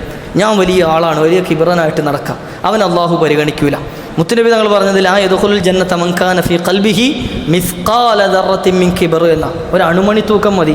ഏറ്റവും വലിയ കിബിറനാരായിരുന്നു ലോകത്ത് കഴിഞ്ഞു പോയ? ഇബ്ലീസാണോ? ഇബ്ലീസാണോ? അല്ല, ഫറോവയാണ്, ഫിർഔനാണ്. അവനാണ് ഏറ്റവും വലിയ കിബിർ പറഞ്ഞവൻ. ഇബ്ലീസ് പറഞ്ഞ എന്തേ ഉള്ളൂ? അന ഖൈറും മിൻഹു. ആര്? ഞാൻ മനുഷ്യനാകുന്ന ആദമിനേക്കാൾ ഖൈറാണെന്നേ പറഞ്ഞിട്ടുള്ളൂ. ഈ മനുഷ്യനേക്കാൾ, ഈ പടയ്ക്കപ്പെട്ട ആദമിനേക്കാൾ ഖൈർ ഞാനാണ്. കാരണം എന്താ? ഖലഖതനി മിൻ നാരിൻ വ ഖലഖതഹു മിൻ തീൻ. എൻ്റെ റീസൺ പറഞ്ഞത് അവനെ പടച്ചത് കളിമണ്ണ് കൊണ്ടാണ്, എന്നെ പടച്ചത് തീ കൊണ്ടാണ്, പ്രകാശം ജ്വലിക്കുന്ന, പ്രകാശം പരത്തുന്ന തീ കൊണ്ടാണ് എന്നെ പടച്ചത് എന്നൊരു റീസൺ പറഞ്ഞതേ ഉള്ളൂ. മറിച്ച് ഫിർഔൻ പറഞ്ഞെന്താ? അന റബ്ബുകുമുൽ അഅല, ഞാനാണ് ഏറ്റവും വലിയ റബ്ബ് എന്ന്. ഏറ്റവും വലിയ റബ്ബ് എന്ന് പറഞ്ഞെന്താ? അള്ളാഹുവിനേക്കാളും വലിയ റബ്ബ് എന്ന്. മനുഷ്യനേക്കാൾ വലുതെന്നല്ല, അള്ളാഹിനേക്കാൾ വലുത്. അതാരെ പറഞ്ഞത്? ഫിർഔനാണ്. ആ ഫിർഔന്റെ കിബിറൊന്നും ആർക്കും വേണ്ട നരകത്തിൽ പോകാൻ. മറിച്ച് മുത്തുനബി തങ്ങൾ പറഞ്ഞെന്താ? ഖുർആനിൽ കാണാം, ഫമൻ യഅമൽ മിസ്ഖാല ദർറത്തിൻ ഖൈറൻ യറ വമൻ യഅമൽ മിസ്ഖാല ദർറത്തിൻ ശർറൻ യറ. എപ്പോഴും കേൾക്കുന്ന ആയത്താണ്. ഒരു അണുമണി തൂക്കമാണ് നന്മ ചെയ്തത് എങ്കിൽ നാളെ കിതാബിലുണ്ടാകും. ഒരു അണുമണി തൂക്കമാണ് തിന്മ ചെയ്തത് എങ്കിൽ നാളെ അതും കിതാബിലുണ്ടാകുമെന്ന് പരിശുദ്ധ ഖുർആൻ പറയാം. നമുക്ക് കിട്ടുന്ന കിതാബിൽ അത് രണ്ടും ഉണ്ടാകും. ഈ അണുമണി തൂക്കം ഉണ്ടല്ലോ, മിസ്ഖാല ദർറത്ത്, അതാണ് മുത്തുനബി തങ്ങൾ പ്രയോഗിച്ചത്. ലാ യദ്ഖുലുൽ ജന്നത മൻ കാന ഫീ ഖൽബിഹി മിസ്ഖാല ദർറത്തിൻ മിൻ കിബർ. ഞാൻ വലിയ ആളാണെന്ന് വിചാരിച്ചിട്ട് വലിയ കിബറൊന്നും വേണ്ട, മറിച്ച് ഒരു അണുമണി തൂക്കം, ഒരല്പം ഞാനല്ലേ മുമ്പിൽ നിൽക്കേണ്ടത്, ഞാനല്ലേ മുമ്പിൽ നിൽക്കേണ്ടത് എന്നൊരാൾക്ക് തോന്നലുണ്ടായി. അല്ലെ ഞാനല്ലേ ഇമാമിൻ്റെ നേരെ പുറകിൽ നിൽക്കേണ്ടത്, ഈ മോദിന് തോന്നലുണ്ടായി കഴിഞ്ഞാൽ തീർന്നു അല്ലേ? അള്ളാഹു ഈമാൻ നൽകി അനുഗ്രഹിക്കുമാറാകട്ടെ. നമ്മുടെയൊക്കെ കൽബ് നമ്മൾ ഇടയ്ക്കൊന്ന് ചെക്ക് ചെയ്യണം. അതാണ് മഹാനായ ആര് പറഞ്ഞത്? ഉമർ ഇബ്നുൽ ഖത്താബ് തങ്ങൾ, ഹാസിബു ഖബ്ലാൻ അൻഫുസകും ഖബ്ലാൻ തുഹാസിബു. നിങ്ങളുടെ നെഫ്സിനെ നിങ്ങൾ സ്വന്തമായിട്ടൊന്ന് വിചാരണ ചെയ്യണം. ആരും വന്ന് നമ്മൾ വിചാരണ ചെയ്യാൻ നിൽക്കില്ല. എന്നെ ഇപ്പോൾ നിങ്ങൾ ആരെങ്കിലും വന്ന് വിചാരണ ചെയ്യാൻ നിൽക്കും? എല്ലാ ദിവസവും ഇന്ന് എന്തൊക്കെ ചെയ്തു ചോദിക്കും ആരെങ്കിലും വന്നിട്ട്? ഇല്ല. കാണുമ്പോൾ അസ്സലാമു അലൈക്കും പറഞ്ഞിട്ട് സലാം പറഞ്ഞു പോകുന്നല്ലാതെ ഇന്ന് ഉസ്താദ് എന്തൊക്കെ നിങ്ങൾ ചെയ്തിട്ടുണ്ട്, എന്തൊക്കെ നല്ല കാര്യം ചെയ്തിട്ടുണ്ട്, എന്തൊക്കെ മോശം ചെയ്തിട്ടുണ്ട് ആരെങ്കിലും ചോദിക്കും എൻ്റെ അടുത്ത്? ഇല്ല. ഞാൻ നിങ്ങളുടെ അടുത്ത് വന്ന് ചോദിക്കാറുണ്ടോ? ഇല്ല. നമ്മൾ പരസ്പരം അങ്ങോട്ടും ഇങ്ങോട്ടും ചോദിക്കാറില്ല. എന്തിനേറെ പറയണം? ഒരു മകൻ്റെ അടുത്തൊരു ഉമ്മ ചോദിക്കലുണ്ടോ? ഒരു വാപ്പോ മകനോട് ചോദിക്കലുണ്ടോ? ഇല്ല. എന്നാ കാലമൊക്കെ കഴിഞ്ഞു പോയി. അപ്പോൾ അതുകൊണ്ട് തന്നെ മുത്തുനബി തങ്ങളുടെ ആ സ്വഹാബി നമ്മൾ പഠിപ്പിച്ചെന്ന് മഹാനായ അമീറുൽ മുഅ്മിനീൻ, നിങ്ങളുടെ ശരീരത്തെ നിങ്ങൾ തന്നെ വിചാരണ ചെയ്യണം. ഞാൻ തന്നെ എൻ്റെ ശരീരത്തോട് ചോദിക്കണം, എന്താടാ നീ ഇന്ന് ചെയ്തതെന്ന്, നീ എന്തൊക്കെ ഇന്ന് ചെയ്തില്ല എന്ന് എന്നോട് ചോദിക്കാൻ കഴിയണം. കാരണം ഈ ശരീരത്തെ നാളെ മണ്ണറയിലേക്ക് കൊണ്ടുവെക്കുമ്പോൾ മഹാനായ ഉസ്മാൻ ഇബ്നു അഫ്ഫാൻ തങ്ങൾ കരഞ്ഞൊരു സംഭവം ഉണ്ട്. ഖബർ കാണുമ്പോൾ പൊട്ടിക്കരഞ്ഞിരുന്നു. എന്തേ കാരണം? ഇത് കൊണ്ടുവെക്കേണ്ട ആദ്യത്തെ വീട് എവിടെയാണ്? ഖബറിലാണ്. ഈ ശരീരം കൊണ്ടുവെക്കേണ്ടത് ആദ്യമായി ഖബറിലാണ്. ബർസഖിൻ്റെ ആദ്യത്തെ യാത്ര അവിടെ കൊണ്ടുവെക്കുമ്പോൾ നബിതങ്ങളുടെ ഈ സ്വഹാബി മുത്തുനബി തങ്ങളുടെ മരുമകനല്ലേ, ലോകത്തൊരാൾക്കും ലഭിക്കാത്ത ഭാഗ്യം ലഭിച്ച ആളാണ് ഉസ്മാൻ റളിയല്ലാഹു അൻഹു. മുത്തുനബി തങ്ങളാകുന്ന അഷ്റഫുൽ ഖൽഖ് മുഹമ്മദുർ റസൂലുള്ളാഹി സ്വല്ലല്ലാഹു അലൈഹി വസല്ലം തങ്ങളുടെ 2 പെൺകുട്ടികളെ വിവാഹം ചെയ്യാൻ അവസരം കിട്ടിയ ആളാണ്. ലോകത്തൊരാൾക്കും അതുപോലെ ഭാഗ്യം കിട്ടിയില്ല. ഒരു പ്രവാചകൻ്റെ 2 മക്കളെ വിവാഹം ചെയ്യാനുള്ള ഭാഗ്യം ഒരാൾക്കും കിട്ടിയില്ല. പ്രവാചകന്മാരുടെ മക്കളെ പലരും കെട്ടിയിട്ടുണ്ട്, പക്ഷേ ഒരു പ്രവാചകൻ്റെ 2 പെൺകുട്ടികളെ വിവാഹം ചെയ്യാനുള്ള അവസരം ആർക്കേ കിട്ടിയിട്ടുള്ളൂ? അതും നേതാവായ മുഹമ്മദ് റസൂലുള്ളാഹി സ്വല്ലല്ലാഹു അലൈഹി വസല്ലം. അത് നബി തങ്ങളൊരു വാക്ക് പറഞ്ഞിട്ടുണ്ട്, എൻ്റെ ഉസ്മാൻ എനിക്ക് 4 അല്ല ഇനി 40 പെൺകുട്ടികളുണ്ടെങ്കിലും എന്ത് ചെയ്യും? ഉസ്മാൻ കെട്ടിച്ചു കൊടുക്കുന്നു. അത്ര പവർഫുള്ളായ മനുഷ്യൻ. കാരണം എന്തേ? ഉസ്മാൻ സ്വർഗത്തിലാണ് എന്ന് മുത്തുനബി തങ്ങൾ പറഞ്ഞിട്ടുണ്ട്. ഖൽബ് ശുദ്ധമായ മനുഷ്യനായിരുന്നു ഉസ്മാൻ ബിൻ അഫ്ഫാൻ റളിയല്ലാഹു അൻഹു. ദിവസവും ഒരു ഖത്ത് മോദി വിത്ർ നിസ്കരിച്ചിരുന്ന മനുഷ്യനാണ് ആര്? മഹാനായ ഉസ്മാൻ ബിൻ അഫ്ഫാൻ തങ്ങൾ. ഇന്ന് ഞാനടക്കം ഇന്ന് നിങ്ങൾ കേട്ട ഓതിയ ഖുർആൻ ഉണ്ടല്ലോ, ഈ ഖുർആനിൻ്റെയൊക്കെ ഒരു മിസ്ൽ സവാബ് ആരുടെ ഹദറത്തിലേക്ക് ചെല്ലുന്നുണ്ട്? മഹാനായ ഉസ്മാൻ ബിൻ അഫ്ഫാൻ തങ്ങളുടെ ഹദറത്തിലേക്ക് ചേരുന്നുണ്ട്. എന്തേ കാരണം? ഈ ഖുർആൻ ഇന്ന് ചട്ടയ്ക്കുള്ളിൽ നമ്മുടെ മുമ്പിലേക്ക് എത്താൻ പ്രയത്നിച്ച പരിശ്രമിച്ച അതിന് ഖിദ്മത്ത് ചെയ്ത വ്യക്തിയാണ്, ഖാദിമുൽ ഖുർആനാണ് മഹാനായ ഉസ്മാൻ ബിൻ അഫ്ഫാൻ റളിയല്ലാഹു അൻഹു. ആ ഉസ്മാൻ ബിൻ അഫ്ഫാൻ തങ്ങൾ ഖബർ കാണുമ്പോൾ കരയുമായിരുന്നു. ആ കരച്ചിൽ പറഞ്ഞത് അവിടുത്തെ താടിരോമത്തിലൂടെ ഇങ്ങനെ കണ്ണീരിറ്റിറ്റ് വീരുമായിരുന്നു. നമ്മൾ എപ്പോഴെങ്കിലും ഖബർ കണ്ടിട്ട് കരഞ്ഞിട്ടുണ്ടോ? എപ്പോഴെങ്കിലും ഒന്ന് തോന്നിയിട്ടുണ്ടോ? ഞാൻ എന്നോട് ചോദിക്കുകയാണ്, ഏതെങ്കിലും ഒരു സമയത്ത് ഖബറിൻ്റെ അരികിലൂടെ നമ്മൾ നടക്കുമ്പോൾ, പള്ളിക്കാട്ടിലൂടെ നടക്കുമ്പോൾ ഒന്ന് തോന്നിയിട്ടുണ്ടോ നാളെ ഞാനും ഇതുപോലെ പോയി കിടക്കേണ്ടതാണ്? എന്നും ഖബറിൻ്റെ മുകളിൽ കൂടെ നടക്കാൻ വിധിക്കപ്പെട്ടവരല്ലല്ലോ നമ്മൾ. എന്നും ഖബറിൻ്റെ മുകളിൽ കൂടെ നടക്കാൻ വിധിക്കപ്പെട്ടവരല്ലല്ലോ, അല്ലെങ്കിൽ എന്നും ആരെങ്കിലുമൊക്കെ കൊണ്ട് ഖബർ അടക്കാൻ വിധിക്കപ്പെട്ടവരല്ലല്ലോ. എന്നെങ്കിലും ഒരു സമയം എന്നെയും 3 തുണിയിൽ പൊതിഞ്ഞ് ഈ പള്ളിയുടെ മുറ്റത്ത് കൊണ്ടുവെക്കുമെന്ന്, ഈ പള്ളിയുടെ മെഹ്റാബിനോട് ചേർത്ത് വെക്കുമെന്ന് ചിന്ത വേണ്ടേ? പള്ളി മെഹ്റാബിനടുക്കലേക്ക് ജീവിച്ചിരിക്കുന്ന സമയത്ത് അടുക്കാത്ത ഞാനാണെങ്കിൽ പോലും എന്നെയും കൊണ്ടുവെക്കും എവിടെ? മെഹ്റാബിനടുത്ത്. ജീവിതത്തിൽ ഒരിക്കൽ പോലും ഇമാമിൻ്റെ നേരെ പുറകിൽ നിന്നൊന്ന് ജമാഅത്ത് നിസ്കരിക്കാൻ സമയം കണ്ടെത്താത്തവനാണെങ്കിൽ ശരി, അങ്ങനത്തവനാണെങ്കിലും ശരി, എന്ത് ചെയ്യും? കൊണ്ടുവെക്കും. എന്നിട്ടോ അവനെ മുമ്പിൽ നിർത്തിയിട്ട് ബാക്കിൽ നിന്ന് നിസ്കരിക്കും. കൊണ്ടുവെക്കൂല. അങ്ങനെ ഒരു ദിവസം കൊണ്ടുവെക്കും. എല്ലാ ദിവസവും പുറകിൽ നിന്ന് മയ്യത്ത് നിസ്കരിക്കാൻ വിധിക്കപ്പെട്ടവരാണോ ഞാനും നിങ്ങളും? അല്ല. ഒരു ദിവസം എന്നെയും വരിഞ്ഞു മുറുക്കി കെട്ടും. ചില സന്ദർഭങ്ങളിൽ പറയുന്നുണ്ട്, മനുഷ്യൻ മരണത്തെ ചിന്തിച്ചു കഴിഞ്ഞാൽ അവന് ചിരിക്കാൻ തോന്നുകയില്ല എന്ന്. മരണത്തെ സംബന്ധിച്ച് ചിന്തിച്ചു കഴിഞ്ഞാൽ ചിരിക്കാൻ തോന്നൂല. കാരണം എന്തേ? മഹാനായ പ്രവാചകർ സല്ലല്ലാഹു അലൈഹി വസല്ലം തങ്ങൾ പറയേണ്ടത് മരണത്തെ സംബന്ധിച്ച് ബോധമില്ലാത്തത് കൊണ്ടാണ് മനുഷ്യൻ ആർത്തട്ടഹസിച്ച് ചിരിക്കുന്നത്. എനിക്കെന്തെങ്കിലും തമാശ കേൾക്കുമ്പോൾ പൊട്ടിച്ചിരിക്കാൻ തോന്നുന്നത് എന്തുകൊണ്ടാണ്? മരണത്തെ ഓർത്ത് എൻ്റെ അവസ്ഥ എന്താണെന്ന് മനസ്സിലാക്കാത്തതുകൊണ്ടാണ്. മഹാനായ ഇബ്രാഹിം ഇബ്നു അദ്ഹം റളിയല്ലാഹു അൻഹുവിൻ്റെ ചരിത്രം പറയുന്നുണ്ട്. ചെറിയ കുട്ടിയായിരുന്നപ്പോൾ, വളരെ ചെറിയ കുട്ടി, പ്രായപൂർത്തി എത്തുന്നതിന് മുമ്പ് അവിടുന്ന് ഒരു ഗ്രൗണ്ടിൻ്റെ അരികിൽ, കുട്ടികൾ കളിച്ചുകൊണ്ടിരിക്കുന്ന ഗ്രൗണ്ടിനരികിൽ ഇരുന്ന് പൊട്ടിക്കരയുകയാണ് മഹാനായ ഇബ്രാഹിം ഇബ്നു അദ്ഹം തങ്ങൾ. അക്കാലഘട്ടത്തിൽ ജീവിച്ചിരുന്ന വലിയൊരു സൂഫി വര്യൻ അതിൽ നടന്നു വന്നപ്പോൾ ഇബ്രാഹിം തങ്ങളെ ചോദിച്ചു, എന്താ മോനെ, കുട്ടികൾ കളിക്കാൻ കൂട്ടാത്തത് കൊണ്ടാണോ കരയുന്നത് എന്ന്? നിന്റെ കൂട്ടുകാർ നിന്നെ കളിക്കാൻ ഗ്രൗണ്ടിലേക്ക് ക്ഷണിക്കാത്തത് കൊണ്ടാണോ ഈ കരയുന്നത് എന്ന് ചോദിച്ചപ്പോൾ അവിടുന്ന് പറഞ്ഞതല്ല, എനിക്കതൊന്നും ഒരു വിഷയമുള്ള കാര്യമല്ല, മറിച്ച് എനിക്ക് 4 ചോദ്യങ്ങൾക്ക് കൃത്യമായ മറുപടി കിട്ടിയാൽ ഞാൻ ചിരിക്കും, അല്ലാത്ത പക്ഷം എൻ്റെ കരച്ചിൽ നിർത്താൻ എനിക്കൊരു മാർഗവുമില്ല എന്ന് മഹാനായ ഇബ്രാഹിം ഇബ്നു അദ്ഹം റളിയല്ലാഹു അൻഹു. എന്താ 4 കാര്യങ്ങൾ? അതിലൊന്ന് എണ്ണി പറഞ്ഞെന്താ അറിയോ? ആലമുൽ അർവാഹിൽ നമ്മുടെയൊക്കെ റൂഹ് ഒരുമിച്ച് കൂട്ടിയൊരു സമയമുണ്ടല്ലോ. എല്ലാ റൂഹുകളെയും ഒരുമിച്ച് കൂട്ടിയിട്ട് അലസ്തു ബി റബ്ബിക്കും, നിങ്ങളുടെ റബ്ബ് ഞാനല്ലേ എന്ന് അല്ലാഹു ചോദിച്ചൊരു ചോദ്യമുണ്ട്. ഖാലൂ ബല, ഒന്നടങ്കം റൂഹുകൾ പറഞ്ഞു അതെ, നീ തന്നെയാണ് ഞങ്ങളുടെ റബ്ബ്, നീ തന്നെയാണ് റബ്ബ്. ഇത് സമ്മതിച്ചതിന് ശേഷം അള്ളാഹു പറഞ്ഞു, അള്ളാഹുവിൻ്റെ മുമ്പിൽ സുജൂദ് ചെയ്യണം. 4 വിഭാഗമായിട്ടാണ് അന്ന് അർവാഹുകൾ സുജൂദ് ചെയ്തത്. ഒന്ന്, കേട്ടപാടെ അള്ളാഹുവിൻ്റെ മുമ്പിൽ സുജൂദിൽ വീണു, ഒരക്ഷരം മറുത്തു പറയാതെ അള്ളാഹുവിൻ്റെ മുമ്പിൽ സുജൂദിൽ വീണ് അങ്ങനെ തന്നെ കിടന്നു. രണ്ടാമത്തൊരു വിഭാഗം ആദ്യം സുജൂദ് ചെയ്യാനൊന്നും മടിച്ചെങ്കിലും കുറച്ചു നേരം അവിടെ നിന്നിട്ട് പിന്നെ അവരും സുജൂദിൽ വീണു. മൂന്നാമത്തൊരു വിഭാഗം ആദ്യം സുജൂദ് ചെയ്തു, പക്ഷേ അള്ളാഹുവിൻ്റെ കൽപ്പനയില്ലാതെ എഴുന്നേറ്റ് വന്നു. നാലാമത്തൊരു വിഭാഗം സുജൂദ് ചെയ്യാതെ അങ്ങനെ തന്നെ നിന്നു. ഈ 4 വിഭാഗം ആത്മാക്കളായിരിക്കും ഭൂമിയിൽ ജനിക്കപ്പെടുന്ന മനുഷ്യരുടെ അർവാഹുകളായിട്ട് വരിക. അതിലൊന്ന്, അള്ളാഹുവിൻ്റെ കൽപ്പന കേട്ട് സുജൂദ് ചെയ്യുകയും ആ സുജൂദിൽ തന്നെ കിടക്കുകയും ചെയ്തവർ, മുഅ്മിനായി ജനിക്കാൻ അവസരം കിട്ടിയവർ, മുഅ്മിനായി വിട പറഞ്ഞു പോകാനും അവസരം കിട്ടിയ മഹാഭാഗ്യവാന്മാരാണ്. ഈമാനോടുകൂടി ജനിക്കാനും ഈമാനോടുകൂടി മരിക്കാനും അവസരം കിട്ടിയവർ. അള്ളാഹു കൂട്ടത്തിൽ നമ്മെ ചേർത്തൊരുമാറാകട്ടെ. രണ്ടാമത്തെ ആളുകൾ ആദ്യം വിസമ്മതിച്ചെങ്കിലും പിന്നീട് ഈ സുജൂദ് ചെയ്ത ആളുകളെ കണ്ടപ്പോൾ അവരും സുജൂദ് ചെയ്തു. അവരാണ് ജനിച്ചത് ഏതെങ്കിലും പത്രോസിൻ്റെയും ത്രേസ്യാമ്മയുടെയും മകനായിട്ടായിരിക്കും, അല്ലെ രാജമ്മയുടെ രാജപ്പൻ്റെ മകനായിട്ടായിരിക്കും. പക്ഷേ കുറച്ച് കഴിയുമ്പോൾ അള്ളാഹു ഹിദായത്ത് കൊടുത്ത് അവിടുന്ന് മുഹമ്മദ് ആകാനും അബ്ദുൽ ഖാദർ ആകാനും ഒക്കെ അവസരം കിട്ടിയ ആളുകൾ, പരിശുദ്ധ ഇസ്ലാമിലേക്ക് കടന്നു വന്ന ആളുകൾ, അവർ മുഅ്മിനായി മരണപ്പെടുകയും ചെയ്യും. അത്തരത്തിലുള്ള ആളുകൾ, അവർക്കും അള്ളാഹു ഭാഗ്യം ലഭിച്ച അള്ളാഹുവിൻ്റെ ഭാഗ്യം കിട്ടിയ ആളുകളാണ്. മൂന്നാമത്തെ വിഭാഗവും 4ാമത്തെ വിഭാഗവും പരാജയപ്പെട്ടവരാണ്. അതാരാ? ആദ്യം സുജൂദ് ചെയ്തു, പിന്നീട് അള്ളാഹുവിൻ്റെ കൽപ്പനയില്ലാതെ എഴുന്നേറ്റ് വന്നു. മുസ്ലിമുകളായിട്ട് ഇന്ന് വിലസുന്ന ആളുകളുണ്ട്. ഈമാനോടുകൂടി ജനിക്കാൻ അവസരം കിട്ടി, പക്ഷേ കുറച്ച് കഴിഞ്ഞപ്പോൾ വിദ്യാഭ്യാസം കൂടിയതിൻ്റെ പേരിൽ, തിന്ന തെല്ലിൻ്റെ ഇടയ്ക്ക് കയറിയതിൻ്റെ പേരിൽ എന്ത് ചെയ്യാൻ തുടങ്ങി? അള്ളാഹുവിനെ തന്നെ എതിർത്ത് പറയാൻ തുടങ്ങി. എന്നാലും വാലിൽ മുസ്ലിം എന്ന് വേണം, എക്സ് ഇട്ടിട്ടാണെങ്കിലും മുസ്ലിം എന്ന് വേണം, അതില്ലാതെ നേരെ നിൽക്കാൻ കഴിയില്ല എന്ന്. വെറുതെ എക്സ് എന്ന് മാത്രം പറഞ്ഞിട്ട് കാര്യമില്ലല്ലോ. നിരീശ്വരവാദി എന്ന് പറയാനുള്ള ഒരു കുറച്ചിൽ കൊണ്ടായിരിക്കും എന്ത് ചെയ്യുക, മുസ്ലിം ആയിരുന്ന ആൾ ആ മുസ്ലിം തന്നെ ചേർത്തിട്ട് എക്സ് മുസ്ലിം എന്ന് പറഞ്ഞുകൊണ്ട് നടക്കുന്നത്. അള്ളാഹു ഭാഗ്യം എടുത്ത് കളഞ്ഞ ആളുകൾ, ഹിദായത്ത് എടുത്ത് കളഞ്ഞ ആളുകൾ, അള്ളാഹുവിൻ്റെ കോപത്തിനിരയായ ആളുകൾ. 4ാമത്തത് ജനിച്ചതേ കാഫിറായിട്ടാണ്, മരിക്കുന്നതും അങ്ങനെ തന്നെയാണ്. ഈ 3ഉം 4 വിഭാഗം പരാജയപ്പെട്ടവരും 1ഉം 2 വിഭാഗം വിജയിച്ചവരുമാണ്. മഹാനായ ഇബ്രാഹിം ഇബ്നു അദ്ഹം തങ്ങൾ ചോദിക്കുന്ന ചോദ്യം എന്താണെന്നറിയോ? 1ാമത്തെ ചോദ്യം, ഈ കൂട്ടത്തിൽ ഈ ഇബ്രാഹിം ഏത് കൂട്ടത്തിലാണ് ഉള്ളത് എന്ന്. എനിക്ക് നിങ്ങൾക്കും അറിയോ ഏത് കൂട്ടത്തിലുണ്ടായിരുന്നെന്ന്? ആലമുൽ അർവാഹിൽ ഞാൻ ഇതിൽ ഏത് കൂട്ടത്തിലുണ്ടായിരുന്നെന്ന് എനിക്കറിയോ? അള്ളാഹു 1ാമത്തെ വിഭാഗത്തിൽ ചേർത്ത് തരട്ടെ, 1ാമത്തെ വിഭാഗത്തിൽ ചേർത്ത് തരട്ടെ. ഇനി പുതുമുസ്ലിമായ ആരെങ്കിലും കൂട്ടത്തിലുണ്ടെങ്കിൽ അവരെ 2ാമത്തെ വിഭാഗത്തിൽ അള്ളാഹു ചേർത്ത് തരട്ടെ. 3ഉം 4ഉം തൊട്ട് അള്ളാഹു കാത്തുരക്ഷിക്കുമാറാകട്ടെ. ഇതറിയാതെ ഞാനെങ്ങനെയാണ് ചിരിക്കുക എന്ന് ചോദിച്ചു. 2ാമത്തെ ചോദ്യം, ഈ അർവാഹിനെ, റൂഹിനെ അവിടെ നിന്നും എൻ്റെ ഉമ്മയുടെ ഉദരത്തിലേക്ക് അള്ളാഹു എന്ത് ചെയ്തു? ഊതി. ആ റൂഹ് ഉമ്മാൻ്റെ ഉദരത്തിലേക്ക് കൊടുത്തു, ഗർഭാശയത്തിലേക്ക് കൊടുത്തു. 4ാം മാസം ഞാൻ ഷഖിയാണോ സഈദാണോ, വിജയിച്ചവനാണോ പരാജയപ്പെട്ടവനാണോ എന്ന് എൻ്റെ ഉമ്മാൻ്റെ ഉദരത്തിൽ വെച്ച് രേഖപ്പെടുത്തപ്പെട്ടിട്ടുണ്ട്. ഈ ഇബ്രാഹിം ഇബ്നു അദ്ഹം ഏത് ഗണത്തിലാണ് പെട്ടത് എന്നൊന്ന് പറഞ്ഞു തരുമോ? അത് അറിഞ്ഞാൽ എനിക്ക് ചിരിക്കാം, ഇല്ലെങ്കിൽ പരാജയപ്പെട്ടവനാണെങ്കിലോ തീർന്നില്ലേ. 3ാമത്തെ ചോദ്യം, ഞാൻ നീ മരിക്കും ഒരു ദിവസം, ഒരു ദിവസം ഞാൻ ഈ ലോകം വിട്ടു പോകേണ്ടതുണ്ട്.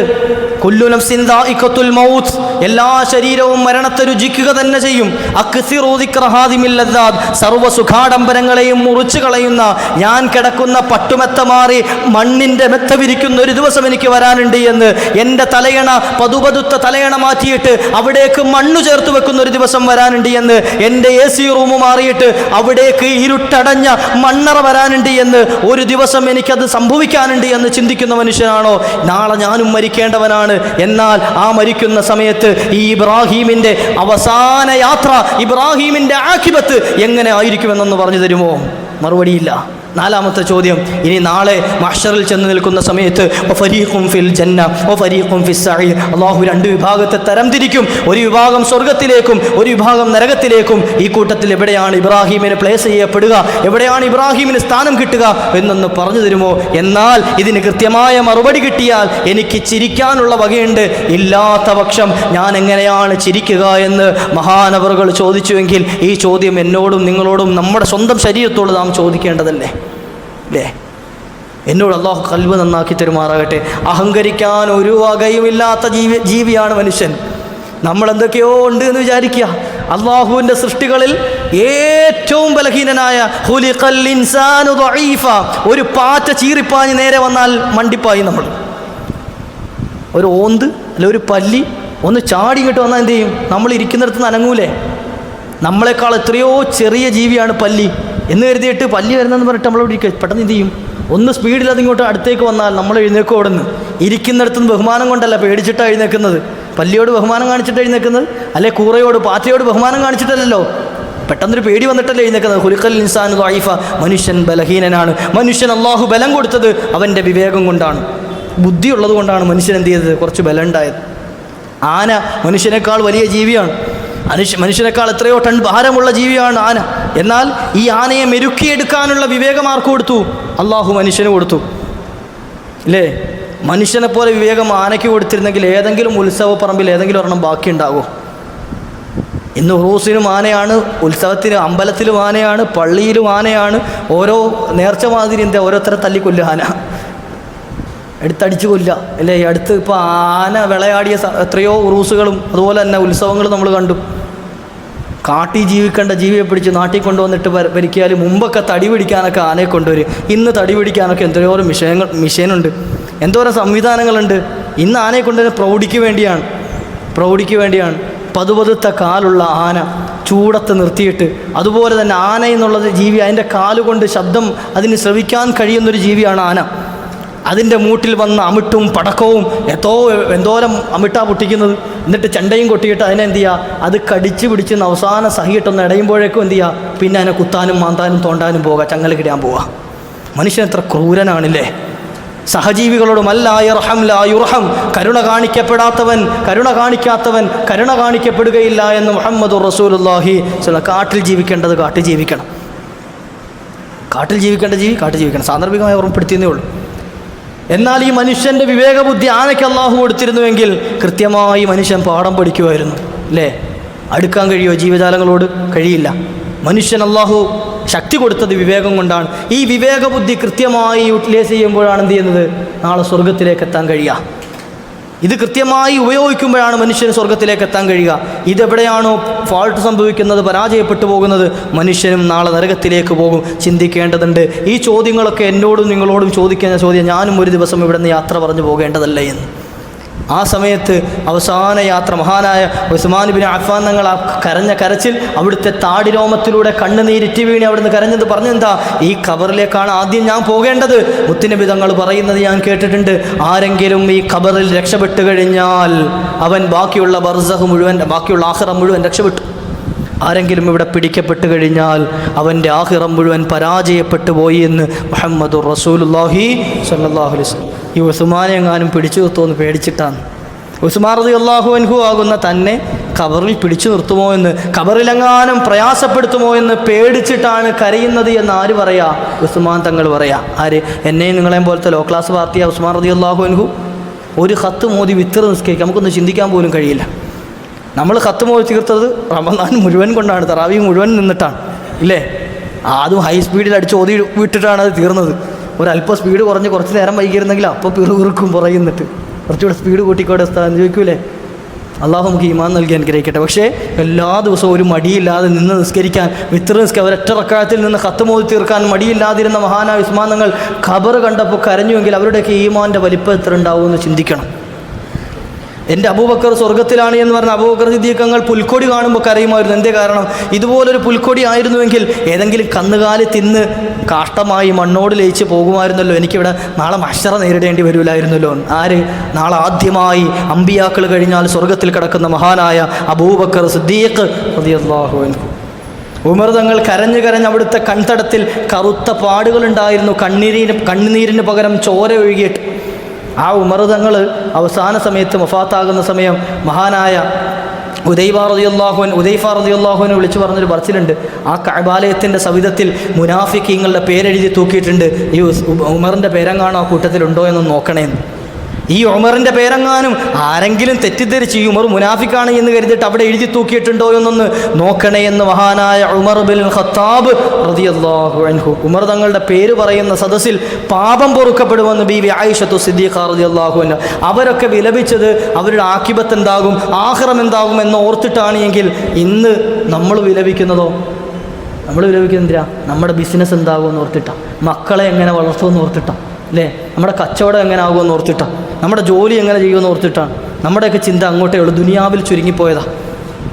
ആഖിറത്തിലേക്ക് കൂടി ചിന്തിക്കുന്ന ഖൽബുണ്ടാകണം. എന്നാലോ ഇവർ അമീറന്മാരായിരുന്നില്ലേ, രാജ്യം ഭരിച്ച രാജാക്കന്മാരായിരുന്നില്ലേ, പ്രമാണിമാരായിരുന്നില്ലേ, സമ്പന്നരായിരുന്നില്ലേ, ബിസിനസ്സുകാരായിരുന്നില്ലേ? ഉസ്മാൻ തങ്ങളെപ്പോലെ ബിസിനസ്സുകാരായ വേറെ ആരാ മദീനത്തുണ്ടായിരുന്നത്? അബ്ദുറഹ്മാൻ ബിൻ ഔഫ് തങ്ങൾ സ്വർഗം കൊണ്ട് സന്തോഷ വാർത്ത അറിയിക്കപ്പെട്ട ആളാണ്. അദ്ദേഹത്തെ പോലെ ഒരു ബിസിനസ്സുകാരൻ വേറെ ആരാ ഉണ്ടായിരുന്ന മദീനത്ത്? മഹദി ആയിഷ ബീവി റളിയല്ലാഹു അൻഹ പറയുന്നുണ്ട്, അബ്ദുറഹ്മാൻ ബിൻ ഔഫ് തങ്ങളുടെ കച്ചവട സംഘം മദീനയിലേക്ക് എത്തിയപ്പോൾ ഞാൻ അബ്ദുറഹ്മാനെ വിളിച്ചിട്ടൊരു കാര്യം പറഞ്ഞു. എന്താ പറഞ്ഞത്? അബ്ദുറഹ്മാനെ, നീ സ്വർഗ കവാടത്തിൽ നിന്ന് ഞെരുങ്ങുന്നതായി നബിതങ്ങൾ കണ്ടു എന്ന് മുത്തുനബി തങ്ങൾ എൻ്റെ അടുത്ത് പറഞ്ഞിട്ടുണ്ട് എന്ന്. സ്വർഗത്തിലേക്ക് കടക്കാൻ പറ്റാതെ സ്വർഗത്തിൽ നിന്നിങ്ങനെ വാതിൽക്കൽ നിന്നിങ്ങനെ പ്രയാസപ്പെടുന്നുണ്ട് എന്ന് ആര് പറഞ്ഞിട്ടുണ്ട്? നബിതങ്ങൾ പറഞ്ഞു എന്ന്. ഈ അബ്ദുറഹ്മാൻ ബിൻ ഔഫ് തങ്ങളുടെ കച്ചവട സംഘം മദീനയിൽ എത്തിയപ്പോഴാണ് പറഞ്ഞത്. കച്ചവട സംഘം ഒട്ടകപ്പുറത്ത് ഇങ്ങനെ കച്ചവട ചരക്കുകൾ വെച്ചിട്ട് ഷാമിൽ നിന്നും പുറപ്പെട്ട കച്ചവടത്തിലെ ആ സംഘത്തിലെ ഒന്നാമത്തെ ഒട്ടകം മദീനയിൽ എത്തിയപ്പോഴും മറ്റേ ഒട്ടകം, ഏറ്റവും അവസാനത്തെ ഒട്ടകം ഇവിടെ ഉണ്ട്, ഷാമിൽ തന്നെ നിൽക്കുക, പുറപ്പെടാൻ തുടങ്ങുന്നേ ഉള്ളൂ. അത്ര നീണ്ട നിരയുള്ള ആ വലിയ കച്ചവട സംഘം ഒന്നായിട്ട് മഹാനായ അബ്ദുറഹ്മാൻ ബിൻ ഔഫ് തങ്ങൾ എന്ത് ചെയ്തു? മദീനയിലെ പാവപ്പെട്ട മിസ്കീന്മാർക്ക് സംഭാവന ചെയ്തു, ഹദിയ ചെയ്തു കളഞ്ഞു. എന്തേ കാരണം? ഞാൻ ഇതിൻ്റെ പേരിൽ നാളെ സ്വർഗ കവാടത്തിൽ നിന്ന് ഞെരുങ്ങ, സ്വർഗത്തിൽ പോകൂല എന്നല്ല പറഞ്ഞത്, അങ്ങോട്ട് കടക്കാൻ പറ്റാതെ കടക്കും, പക്ഷെ എന്ത് ചെയ്യുക, ഒരു തെള്ള്, ഒരു ഞെരുക്കം അനുഭവപ്പെടുന്നുണ്ട് എന്ന് പറഞ്ഞപ്പോൾ ആ ഞെരുക്കമില്ലാതിരിക്കാൻ വേണ്ടിയിട്ട് എന്ത് ചെയ്തു? തൻ്റെ കോടിക്കണക്കിന് വരുന്ന വിലമതിക്കുന്ന കച്ചവട ചരക്ക് മുഴുവൻ മദീനയിലെ പാവപ്പെട്ടവർക്ക് അദ്ദേഹം വീതിച്ചു കൊടുത്തു. എന്തേ കാരണം? അവർക്ക് ദുനിയാവല്ല നോക്കണം, അവർ കച്ചവടം മെച്ചപ്പെടുത്തിയിട്ട് വലുതാക്കണം, അതല്ല. അതിനപ്പുറത്തേക്ക് ഇതൊക്കെ ഇവിടെ തീർന്നു പോകും, ഇനിയൊരു ലോകം വരാനുണ്ട്, അവിടെ രക്ഷപ്പെട്ട് കിട്ടണമെന്ന് ആഗ്രഹിച്ചവരാണ്. നമ്മുടെ ഈ നിസ്കാരവും നോമ്പും സക്കാത്തും റമദാനൊക്കെ കൊണ്ട് നമ്മൾ ലക്ഷ്യം വെക്കുന്നത് എന്താ? ഇവിടെ കുറേ കാലം എന്ത് ചെയ്യണം? ഇങ്ങനെ റമദാൻ വരുമ്പോൾ ഇഫ്താർ നടത്തണം, കുറേ ഇങ്ങനെ പട്ടിണി കിടക്കണം, എന്നിട്ട് ഇങ്ങനെ കുറച്ച് നേരം മരിച്ചു പോകണം, അങ്ങനെയല്ലല്ലോ. ഇതിൻ്റെ പിന്നിലൊരു ലക്ഷ്യമില്ലേ? ഇതിൻ്റെ പിന്നിലൊരു ലക്ഷ്യമില്ലേ? തിൽക്കദ്ദാറുൽ ആഖിറത്തു നജഅലുഹാ ലില്ലദീന ലാ യുരീദൂന ഉലുവൻ ഫിൽ അർദി വലാ ഫസാദ. നാളെ വരാനുള്ളൊരു ലോകത്തെപ്പറ്റി, ഒരു വീടിനെപ്പറ്റി വിശുദ്ധ ഖുർആൻ പറയണില്ലേ? ആ ലോകത്തേക്ക് വേണ്ടിയല്ലേ ഇവിടെ പരിശ്രമിക്കേണ്ടത്? നോമ്പനുഷ്ഠിച്ച എന്തിനാണ് എന്ന് എന്നോട് ചോദിച്ചാൽ എനിക്ക് വെറുതെ പട്ടിണി കിടക്കണമെന്ന് തോന്നിയത് കൊണ്ട് ഞാൻ നോമ്പനുഷ്ഠിച്ചു എന്നൊരാൾക്കും മറുപടിയില്ലല്ലോ. ഈ ഇരിക്കുന്ന ആരെങ്കിലും പറയോ എനിക്കൊന്ന് പട്ടിണി കിടക്കണമെന്ന് തോന്നി അതുകൊണ്ടാണ് ഞാൻ നോമ്പനുഷ്ഠിച്ചെന്ന്? ഇല്ല. എന്നോട് പറഞ്ഞു, എന്ത് കുത്തിബ അലൈക്കുമുസ് സിയാമു കമാ കുത്തിബ അലല്ലദീന മിൻ ഖബലിക്കും, നിങ്ങളുടെ മേൽ നോമ്പ് നിർബന്ധമാക്കി നിങ്ങളുടെ മുൻഗാമികൾക്ക് നിർബന്ധമാക്കിയതുപോലെ ആ നിർബന്ധ ബാധ്യത വീട്ടുക എന്നുള്ളൊരു കടമ എനിക്കുള്ളത് കൊണ്ട് ഞാനത് നോമ്പനുഷ്ഠിച്ചു എന്ന് ഒരു വിശ്വാസിക്ക് പറയാൻ കഴിയുകയുള്ളൂ. അവിശ്വാസികളായ ആളുകൾ, മുസ്ലിമല്ലാത്ത ആളുകൾ, അവർ നോമ്പനുഷ്ഠിക്കുന്നുണ്ട്, അവർക്ക് ചിലപ്പോൾ എന്ത് ചെയ്യും? ഭൗതികമായ എന്തെങ്കിലും ലക്ഷ്യങ്ങളുണ്ടാകും. എന്നാൽ ഒരു വിശ്വാസിയെ സംബന്ധിച്ചിടത്തോളം അവനെന്തിനാണ് നോമ്പനുഷ്ഠിച്ചത് എന്ന് ചോദിച്ചാൽ അല്ലക്കും തത്തക്കൂൻ, നന്നാകാൻ വേണ്ടിയിട്ട്. അല്ലാതെ രാവിലെ മുതൽ വൈകുന്നേരം വരെ പട്ടിണി കിടന്നു എന്ന് കരുതിയിട്ട് ഇപ്പോൾ കൂടുതലൊന്നും കിട്ടാനില്ല. എന്തിനാണോ തറാവീഹ് നിസ്കരിച്ചത്? 2 റക്അത്ത് സുന്നത്ത് നിസ്കരിക്കാൻ പ്രയാസമുള്ള നീ 20 റക്അത്ത് ഒരു മടിയും കൂടാതെ വലിയ വലിയ സൂറത്തുകൾ ഓതുന്നത് കേട്ട് നിന്ന് നിസ്കരിക്കാൻ തോന്നിയത് എന്തേ കാരണം? ഇതുകൊണ്ട് എൻ്റെ പാപങ്ങൾ പൊറുക്കുമെന്ന് എൻ്റെ നേതാവ് പഠിപ്പിച്ചത് കൊണ്ടാണ്. ഇതല്ലാത്തൊരു മറുപടി പറയാൻ എനിക്കോ നിങ്ങൾക്കുണ്ടോ? ഇല്ല. അതുകൊണ്ട് തന്നെ നമ്മുടെ ഈ നിസ്കാരവും നോമ്പും അതുപോലെ നമ്മൾ ചെയ്യുന്ന സൽക്കർമ്മങ്ങളൊക്കെ നാളെ ആഖിറം ലക്ഷ്യം വെച്ചുകൊണ്ടാണ്. അള്ളാഹു നമ്മുടെ ഈമാൻ നന്നാക്കി തരുമാറാകട്ടെ. യഖീനുള്ള നല്ല ഉറപ്പുള്ള ഈമാൻ നൽകി അള്ളാഹു അനുഗ്രഹിക്കട്ടെ. നമ്മുടെ പ്രവർത്തനങ്ങളൊക്കെ അള്ളാഹു നന്നാക്കി തരുമാറാകട്ടെ. ഈ പരിശുദ്ധമായ രാത്രി അള്ളാഹു നമുക്ക് ദുആക്ക് ഇജാബത്തുള്ള രാത്രിയാക്കി അള്ളാഹു കബൂലാക്കുമാറാകട്ടെ. പരിശുദ്ധ ഖുർആൻ നമ്മൾ പൂർണ്ണമായി ഓതി തീർത്തു. ഖുർആൻ പഠിക്കാൻ നമ്മൾ സമയം കണ്ടെത്തണം. പലപ്പോഴും ഖുർആൻ ഓതുന്നിടത്ത് നമ്മൾ പിന്നോട്ടാണ്. ഒരു സൂറത്ത് യാസീൻ കൃത്യമായി തെറ്റുകൂടാതെ ഓതാൻ അറിയുന്നവർ എത്ര പേരുണ്ടെന്ന് കൈപൊക്കൊന്നും വേണ്ട കേട്ടോ. ഞാൻ ചോദിച്ച ധൈര്യമായിട്ട് കൈപൊക്കാൻ എന്നെക്കൊണ്ട് പറ്റുമോ എന്ന് മനസ്സിലും ചോദിച്ചു നോക്കി. സൂറത്ത് യാസീൻ, യാസീൻ സൂറത്ത്, ഇഖ്റഉ സൂറത്ത് യാസീൻ അലാ മൗതാക്കും, നിങ്ങളുടെ മരണാസന്നമായ ആളുകളുടെ അടുക്കൽ അല്ലെ മരിച്ചവരുടെ അടുക്കൽ നിങ്ങൾ സൂറത്ത് യാസീൻ ഓതണേ. ഇല്ലേ? ഇന്ന ലികുല്ലി ഷൈഇൻ ഖൽബ, എല്ലാ വസ്തുക്കൾക്കും ഹൃദയമുണ്ട്. വ ഖൽബുൽ ഖുർആനി സൂറത്ത് യാസീൻ, ഖുർആൻ്റെ ഹൃദയമാകുന്ന സൂറത്താണ് സൂറത്ത് യാസീൻ. ചോദ്യം ഇതാണ്, ഒരു തെറ്റും കൂടാതെ കൃത്യമായിട്ട് സൂറത്ത് യാസീൻ ഒന്ന് ഓതാൻ എനിക്ക് പറ്റുമോ എന്ന് സ്വന്തം മനസ്സിനോടൊന്ന് ചോദിച്ചു നോക്കി. ഞാൻ കുറച്ച് കൊച്ചാക്കാൻ വേണ്ടിയോ ചെറുതാക്കാൻ വേണ്ടിയല്ല പറയാം, നമ്മുടെ പോരായ്മ മനസ്സിലാക്കാൻ വേണ്ടിയിട്ടാണ്. എനിക്കിങ്ങനൊരു പോരായ്മയുണ്ടെന്ന് ഖുർആൻ പഠിക്കണം. ഇനി അത് പോട്ടെ, യാസീൻ അവിടെ ഇക്കട്ടെ, വലിയ സൂറത്തല്ലേ. സൂറത്തുൽ ഫാത്തിഹ, സൂറത്തുൽ ഫാത്തിഹ ഒന്ന് തെറ്റാതെ ബിസ്മില്ലാഹിർ റഹ്മാനിർ റഹീം അൽഹംദുലില്ലാഹി റബ്ബിൽ ആലമീൻ അർറഹ്മാനിർ റഹീം മാലികി യൗമിദ്ദീൻ ഇയ്യാക നഅ്ബുദു വ ഇയ്യാക നസ്തഈൻ ഇഹ്ദിനസ് സിറാത്തൽ മുസ്തഖീം സിറാത്തൽ ലദീന അൻഅംത അലൈഹിം ഗൈറിൽ മഗ്ദൂബി അലൈഹിം വലദ്ദാല്ലീൻ. ആമീൻ. സൂറത്തുൽ ഫാത്തിഹ തെറ്റാതെ അതിൻ്റെ അക്ഷരങ്ങളും കൃത്യമായി ശ്രദ്ധിച്ച് എനിക്ക് ഓതാൻ പറ്റുമോ എന്ന് സ്വന്തം നഫ്സിനോട് സ്വന്തമായിട്ടൊന്ന് ചോദിച്ചു നോക്കി. ഇല്ല എന്നാണ് മറുപടി എങ്കിൽ 60 വയസ്സ് വരെ ജീവിക്കാൻ അവസരം നൽകിയിട്ട് ഒരു ഫാത്തിഹ പഠിക്കാതെയാണ് റബ്ബിൻ്റെ മുമ്പിലേക്ക് എത്തിയത് എങ്കിൽ എന്നെയും നിങ്ങളെയും പോലെ ഇത്ര മോശക്കാരായ ആൾ വേറെ ഉണ്ടാവും? ആരുണ്ട്? അല്ലെ 40 വയസ്സ് വരെ ജീവിക്കാൻ അവസരം കിട്ടി, എനിക്കിനി 25 വയസ്സായേ ഉള്ളൂ എന്ന് കരുതിയിട്ട് ചെറുപ്പക്കാരൊന്നും സന്തോഷിക്കേണ്ട. 25 വയസ്സായാലും 10 വയസ്സ് നിനക്കുണ്ടോ? എന്നാൽ എന്തിനേറെ പറയണം, 5 വയസ്സ് കൃത്യമായി നിനക്ക് അക്ഷരങ്ങൾ മൊഴിയാൻ പാകത്തിന് നിൻ്റെ നാവ് വശപ്പെട്ടു വന്നിട്ടുണ്ടോ? ഖുർആൻ പഠിക്കണം. ഫാത്തിഹയല്ല ആദ്യം പഠിക്കേണ്ട സൂറത്ത്. ഒരാൾ പരിശുദ്ധ ഇസ്ലാമിലേക്ക് കടന്നു വന്നാൽ ആദ്യം അവന് പഠിപ്പിച്ചു കൊടുക്കേണ്ടത് എന്താ? നിസ്കാരവും അതിലെ ഫാത്തിഹയുമാണ്. ഖുർആനിൽ ആദ്യമായി പഠിപ്പിച്ചു കൊടുക്കേണ്ടത് ഫാത്തിഹയാണ്. ഒരു വിദ്യാർത്ഥി അവൻ മദ്രസയിലേക്ക് പോകുമ്പോൾ ആദ്യമായി, ഇന്ന് മദ്രസയിൽ ആരാ വിടുക? മദ്രസയിൽ ഇന്ന് സ്കൂളിൻ്റെ പേരും പറഞ്ഞ് മദ്രസ ക്യാൻസൽ. 5ാം ക്ലാസ് എത്തിക്കഴിഞ്ഞാൽ പിന്നെ അവൻ അവിടുത്തെ വലിയായി ആ നാട്ടിലെ, അല്ലേ? 5ാം ക്ലാസ് കഴിഞ്ഞാൽ പിന്നെ മക്കൾ മദ്രസ വിടുമോ? കുറവാണ് മക്കൾക്ക്. ആൺകുട്ടികളാണെങ്കിൽ പിന്നെ പറയും വേണ്ട. ഈ കൂട്ടത്തിൽ +2 വരെ പഠിച്ച ആരെങ്കിലും ഉണ്ട്? അത് കൈപൊക്കി കളി ഉണ്ടെങ്കിൽ. +2 വരെ പഠിച്ചത്, മദ്രസയിൽ +2 വരെ പഠിച്ച ആരെങ്കിലും ഒരാൾ ഉണ്ടോ? ആരുമില്ല. ഉസ്താദുമാരല്ല കേട്ടോ ചോദിക്കുന്നത്. അവർ പകുതി വെച്ച് പഠിത്തം നിർത്തിയിട്ട് ബാക്കി അത് തന്നെ പഠിക്കാൻ പോയവരാണ്, അവരല്ലേ പറയുന്നത്. അല്ലാത്ത ആരെങ്കിലും +2 വരെ പഠിച്ചത് പോട്ടെ, 10ാം ക്ലാസ് വരെ പഠിച്ച ആരെങ്കിലും ഉണ്ടോ? 10ാം ക്ലാസ് വരെ പേടിക്കാനില്ലല്ലോ, ആരും കൈപൊക്കിയിട്ടില്ല, അതുകൊണ്ട് തന്നെ വിഷയമില്ല. ആരെങ്കിലുമൊക്കെ കൈപൊക്കിയാൽ അടുത്തിരിക്കുന്നത് നാണക്കേടുണ്ടെന്ന് പറയും. ആരും പൊക്കാത്തൊന്നും കുഴപ്പമില്ല. ഞാൻ നിങ്ങളുടെ കുറവ് പറയല കേട്ടോ. ഞാനും മദ്രസ 10ാം ക്ലാസ് വരെ പോയിട്ടില്ല. ഞാൻ 6ാം ക്ലാസ് കഴിഞ്ഞ് പിന്നെ ഹിഫ്ദിന് പോയതുകൊണ്ട് ബാക്കി അങ്ങനെ പഠിച്ചു തീർത്താണ്. മദ്രസ 10ാം ക്ലാസ് വരെ പോകുക എന്നത് ലക്ഷ്യമല്ല, മറിച്ച് എന്തിനു വേണ്ടിയിട്ടാണ് മദ്രസയിൽ പോകേണ്ടത് എന്നുള്ള പാഠം നമ്മുടെ മക്കളെ പറഞ്ഞു കൊടുക്കണം, പഠിപ്പിച്ചു കൊടുക്കണം. അള്ളാഹു പഠിക്കാൻ അവസരം നഷ്ടപ്പെട്ടു പോയ പഴയ ഉപ്പമാർക്കും ചിലപ്പോൾ അതിനുള്ള അവസരം കിട്ടിയെന്ന് വരില്ല. എന്നാൽ ഇന്നത്തെ തലമുറയിൽ മദ്രസ സംവിധാനങ്ങൾ എത്രയുണ്ട്. ഓൺലൈനായിട്ടും ഓഫ്ലൈനായിട്ടും ഒക്കെ പഠിക്കാനുള്ള കൃത്യമായ സിലബസ് അനുസരിച്ച് മദ്രസ സംവിധാനങ്ങൾ ഉണ്ടായിട്ട് മക്കളെ പഠിപ്പിക്കാൻ സമയം. എന്തേ പേര് പറയുന്നത് സ്കൂളിൻ്റെ പേരല്ലേ, ഭൗതിക വിദ്യാഭ്യാസത്തിൻ്റെ പേരല്ലേ? അത് വേണ്ട എന്നല്ലോ മഹാനായ തഴവസ്താവ് പറഞ്ഞല്ലോ, ഭൗതിക വിദ്യാവാഹനം കൊള്ളാമടോ, ആത്മീയ വിദ്യയാണതിൻ്റെ ബ്രേക്കടോ. ഭൗതിക വിദ്യാഭ്യാസം എന്നുള്ളത് നല്ലത് തന്നെയാണ്, പക്ഷേ ആ വാഹനത്തെ ബ്രേക്കിട്ട് നിർത്തണമെങ്കിൽ എന്തു വേണം? ആത്മീയ വിദ്യാഭ്യാസം വേണം. ഒരു മകനെ ഡോക്ടറാക്കി, ഓക്കെ, റാഹത്താണ്, അൽഹംദുലില്ലാ, നാടിന് സേവനം ചെയ്യാൻ ഒരു ഡോക്ടർ ഉണ്ടായി. എന്നാൽ ആ ഡോക്ടർ കൃത്യമായി നിസ്കാരം നിലനിർത്തുന്നവനാകണ്ടേ, കൃത്യമായി മാതാപിതാക്കളെ പോറ്റുന്നവനാകണ്ടേ. എവിടെ നിന്നാണ്? MBBS സിലബസിൻ്റെ ഇടയിൽ പഠിപ്പിക്കുന്നുണ്ടോ മാതാപിതാക്കളോട് മാന്യമായി പെരുമാറണമെന്ന്? അത് പഠിപ്പിക്കുന്ന എവിടുന്നാ? മദ്രസയിൽ നിന്നാണ്. വലാ തഖുൽ ലഹുമാ ഉഫിൻ വലാ തൻഹർഹുമാ വഖുൽ ലഹുമാ ഖൗലൻ കരീമാ. ഇത് പഠിപ്പിക്കപ്പെടുന്ന മദ്രസയിൽ നിന്നാണ്. നിന്റെ മാതാപിതാക്കളോട് ചേ എന്ന് പോലും പറയരുതേ എന്ന് വിശുദ്ധമായ ഖുർആൻ. മാതാപിതാക്കളുടെ മുഖത്ത് നോക്കി കയർക്കാൻ പാടില്ല എന്ന്, മാതാപിതാക്കളോട് മോശമായി സംസാരിക്കാൻ പാടില്ലെന്ന്. വലാ തഖുൽ ലഹുമാ ഉഫിൻ വലാ തൻഹർഹുമാ വഖുൽ ലഹുമാ ഖൗലൻ കരീമാ, മാന്യമായിട്ട് സംസാരിക്കാൻ പാടുള്ളൂ. വാപ്പായുമായി എത്ര കയർത്ത് സംസാരിക്കുന്നവരാണെങ്കിലും ശരി, അവരോട് മാന്യമായിട്ടേ സംസാരിക്കാൻ പാടുള്ളൂ എന്ന പാഠം പഠിപ്പിക്കുന്നത് ഒരു MBBS കോഴ്സിനും പഠിക്കുന്നില്ല, ഒരു മെഡിക്കൽ കോഴ്സിലും പഠിപ്പിക്കില്ല. LLBക്ക് പഠിക്കുന്ന ആൾ അത് പഠിപ്പിക്കൂലല്ലോ. നിയമങ്ങൾ കുറേ പഠിപ്പിക്കുമെന്നല്ലാതെ നിയമവശങ്ങൾ കുറേ പഠിപ്പിക്കും. വാപ്പാനെ തല്ലിയ മകന് എന്താണ് ശിക്ഷ എന്നുള്ള നിയമം പഠിപ്പിക്കും. പക്ഷേ വാപ്പാനോട് എങ്ങനെ പെരുമാറണമെന്നുള്ള മാന്യത പഠിപ്പിക്കാൻ എന്ത് ചെയ്യില്ല, LLB കോഴ്സിന് പറ്റൂല, പഠിപ്പിക്കൂല. ഒരു എഞ്ചിനീയർക്ക് അയാൾക്ക് വീട് പണിയാനുള്ള സംഗതികളൊക്കെ ചിലപ്പോൾ എന്ത് ചെയ്യാം, പഠിക്കാൻ പറ്റും. എന്നാൽ ആ വീടിൻ്റെ അകത്തളങ്ങളിൽ എത്ര മാന്യമായിട്ടാണ് പെരുമാറേണ്ടത് എന്നുള്ളത് പഠിപ്പിക്കാൻ പരിശുദ്ധമായ ഈ ദീനിൻ്റെ സിലബസുകൾക്ക് കഴിയുള്ളൂ. അവിടെയാണ് മദ്രസകൾക്ക് പ്രാധാന്യം. ഇവിടെ മക്കളെയൊക്കെ മദ്രസകളിലേക്ക് വിടണം. ഇനി എത്ര വലിയ വിദ്യാഭ്യാസത്തിൻ്റെ പേര് പറഞ്ഞ് മുടക്കിയാലും ശരി, മദ്രസ വിദ്യാഭ്യാസം കൊടുക്കാത്ത മക്കളാണെങ്കിൽ അവരെ ഒരു പരിധി കഴിഞ്ഞാൽ നമുക്ക് പിടിച്ചു നിർത്താൻ കഴിയില്ല.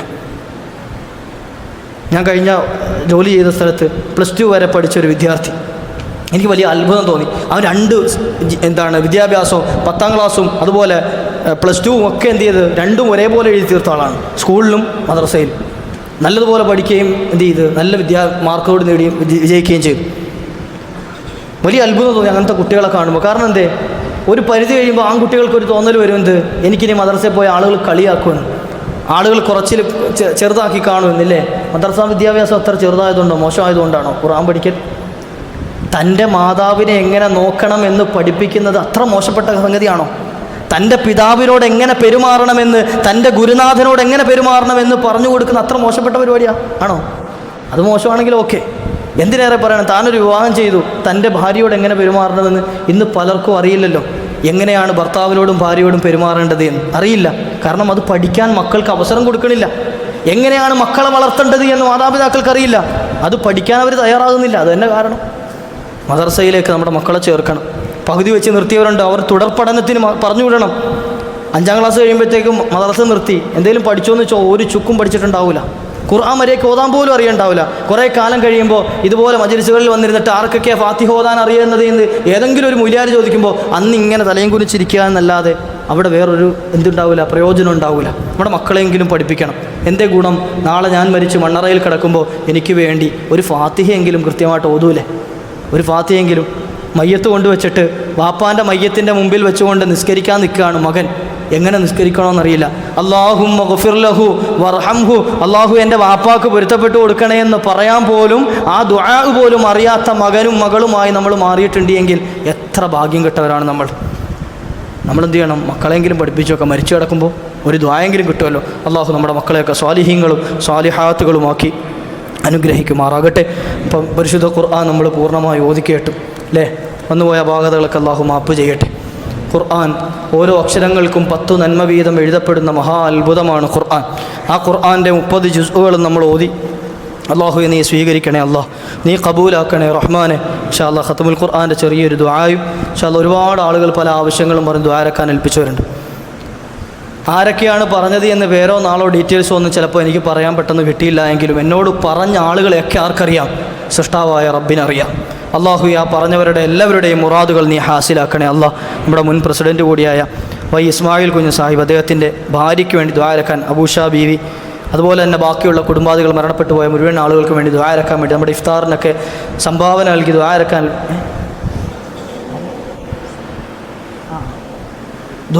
ഏൽപ്പിച്ചിട്ടുണ്ട്. അള്ളാഹുവെ നീ ആ മരണപ്പെട്ടു പോയ മുഅ്മിനീങ്ങളുടെ കർവാഹിലേക്ക് ആ നൽകിയ സംഭാവനയുടെ മിസ്ൽ സവാബ് നീ ചേർത്ത് കൊടുക്കണേ അള്ളാഹ്. നമുക്ക് ഇൻഷാ അല്ലാഹ് അവർക്കൊക്കെ വേണ്ടി ദുആരക്കാം. അതുപോലെ തന്നെ അദ്ദേഹത്തിൻ്റെ ചെറുമകന് ഖൈറായ ജോലി കിട്ടാൻ, അദ്ദേഹം ഉദ്ദേശിക്കുന്ന ജോലി കിട്ടാൻ വേണ്ടി ദുആരക്കാൻ ഏൽപ്പിച്ചിട്ടുണ്ട്. അള്ളാഹു ഖൈറായ ഹലാലായ നല്ല ബറക്കത്തുള്ള ജോലി നൽകി അനുഗ്രഹിക്കുമാറാകട്ടെ. അതുപോലെ തന്നെ മാഹീൻ എന്നൊരു സഹോദരൻ 25,000 രൂപ നൽകിയിട്ടുണ്ട്. അദ്ദേഹത്തിൻ്റെ മക്കാം പണിയിലേക്ക് വേണ്ടിയിട്ട് നൽകിയിട്ടുണ്ട്. അല്ലാഹു സുബ്ഹാനഹു വ തആല അദ്ദേഹത്തിൻ്റെ എല്ലാ ആവശ്യങ്ങളും പൂർത്തീകരിച്ച് കൊടുക്കുമാറാകട്ടെ. എല്ലാ മുറാദുകളും അല്ലാഹു ഹാസിലാക്കി കൊടുക്കുമാറാകട്ടെ.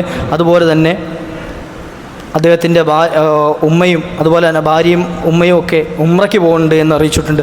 അത് ഹൈറായ രൂപത്തിൽ പോയി മടങ്ങി വരാൻ വേണ്ടിയൊക്കെ ദുആരക്കാൻ ഏൽപ്പിച്ചു. അള്ളാഹു അതൊക്കെ അദ്ദേഹത്തിൻ്റെ ഉദ്ദേശങ്ങളൊക്കെ പൂർത്തീകരിച്ച് ആ മാതാപിതാക്കൾക്ക് ഹൈറായ രൂപത്തിൽ പോയി മടങ്ങി വരാനും ഒരുപാട് അമലുകൾ ചെയ്യാനും ഒക്കെ ഭാഗ്യം നൽകി അനുഗ്രഹിക്കുമാറാകട്ടെ. അതുപോലെ തന്നെ നമ്മുടെ ഇന്ന് ഭക്ഷണം നൽകി 37 വർഷമായിട്ട് നമ്മുടെ യൂനുസ് സാഹിബ് നമ്മുടെ പഴയ പ്രസിഡൻ്റ് ആയിരുന്നു. അള്ളാഹു അദ്ദേഹത്തിൻ്റെ ദർജ വർദ്ധിപ്പിച്ചു കൊടുക്കുമാറാകട്ടെ. ഒരുപാട് പ്രവർത്തനങ്ങൾ നമ്മുടെ പള്ളിക്കും മഹലിനും ഒക്കെ വേണ്ടി ചെയ്ത ആളാണ്. അള്ളാഹു അതിൻ്റെയൊക്കെ മിസ്ൽ സവാബ് കണ്ട് ഖബറിൽ സന്തോഷിക്കാനുള്ള ഭാഗ്യം നൽകട്ടെ. അദ്ദേഹത്തിൻ്റെ മക്കൾ അത് ഏറ്റെടുത്ത് ഇപ്പോഴും ഇന്ന് ഭക്ഷണം ഏറ്റിട്ടുണ്ട്. അള്ളാഹു അതിൻ്റെ എല്ലാ മിസ്ൽ സവാബ് ആ ഖബറിൽ കിടന്ന് കണ്ട് സന്തോഷിക്കാൻ ആ ഉപ്പാക്ക് ഭാഗ്യം കൊടുക്കട്ടെ. അത് ഖിയാമത്ത് നാൾ വരെ നിലനിർത്തി കൊണ്ടുപോകാൻ അദ്ദേഹത്തിൻ്റെ തലമുറയ്ക്കും അള്ളാഹു ഭാഗ്യം കൊടുക്കുമാറാകട്ടെ. അതുപോലെ തന്നെ ഹിലാൽ എന്നൊരു സഹോദരൻ അസുഖത്തിന് ഷിഫയാകാൻ വേണ്ടി ദുആരക്കാൻ ഏൽപ്പിച്ചിട്ടുണ്ട്. അള്ളാഹു സുബ്ഹാനഹു വ തആല പരിപൂർണ്ണ ഷിഫാ നൽകട്ടെ. അതുപോലെ നമ്മുടെ അബ്ദുൽ സലീം ഹാജിയുടെ സഹോദരൻ അബ്ദുൽ കലാം സാഹിബ് കഴിഞ്ഞ ദിവസം മരണപ്പെടുകയുണ്ടായി. അള്ളാഹു അദ്ദേഹത്തിൻ്റെ ഖബർ വിശാലമാക്കി കൊടുക്കുമാറാകട്ടെ. അതുപോലെ ഈ അടുത്ത കാലങ്ങളിൽ നിന്നൊക്കെ നമ്മിൽ നിന്ന് ഇവിടെ പറഞ്ഞു പോയ ഒരുപാട് മുഅ്മിനീങ്ങൾ, പല പ്രയാസങ്ങളും പറഞ്ഞവർ, അള്ളാഹു എല്ലാവർക്കും ഖൈർ നൽകി അനുഗ്രഹിക്കട്ടെ. മരണപ്പെട്ടവർക്ക് അള്ളാഹു മഗ്ഫിറത്ത് നൽകുമാറാകട്ടെ. ഇൻഷാ അല്ലാഹ് നമ്മുടെ പ്രസിഡന്റ് യൂനുസ് സാഹിബിൻ്റെ ഭാര്യയും മരണപ്പെട്ടിരുന്നു. അള്ളാഹു അവരുടെയും ദറജ വർദ്ധിപ്പിച്ചു കൊടുക്കുമാറാകട്ടെ. അങ്ങനെ പല ആളുകൾ, ഈ കൂട്ടത്തിലിരിക്കുന്ന ഒരുപാട് ആളുകൾ, നമ്മുടെയൊക്കെ ബന്ധുമിത്രാദികൾ പലരും ഈ മണ്ണറയിൽ കിടക്കുന്നുണ്ട്. അള്ളാഹു അവരുടെയൊക്കെ ഖബറിലേക്ക് നമ്മൾ ഈ ചെയ്തതിൻ്റെയൊക്കെ മിസ്ൽ സവാബ് ചേർത്ത് കൊടുക്കുമാട്ടെ. ഒരു കാലത്ത് അവരൊക്കെ ഇതുപോലെ ഇരുന്ന് വഅദ് കേട്ടവരായിരിക്കും, ഇതുപോലെ ഇരുന്നിട്ട് ഇതുപോലെ മജ്‌ലിസുകളിലൊക്കെ പങ്കെടുത്തവരാണ്. അവർക്കിന്ന് ആ അവസരങ്ങളൊക്കെ നഷ്ടപ്പെട്ടു പോയിട്ടുണ്ട്, മുറിഞ്ഞു പോയിട്ടുണ്ട്. അള്ളാഹു ഇതിൻ്റെയൊക്കെ സന്തോഷം കണ്ട് ഖബറിൽ കിടന്ന് ആനന്ദിക്കാനുള്ള ഭാഗ്യം നൽകുമാറാകട്ടെ. ഇൻഷാ അല്ലാഹ് നമുക്ക് ചെറിയൊരു ദുആ ആയിരുന്നു തസ്ബീഹ് നമസ്കാരത്തിലേക്ക് കടക്കാം ഇൻഷാ അല്ലാഹ്.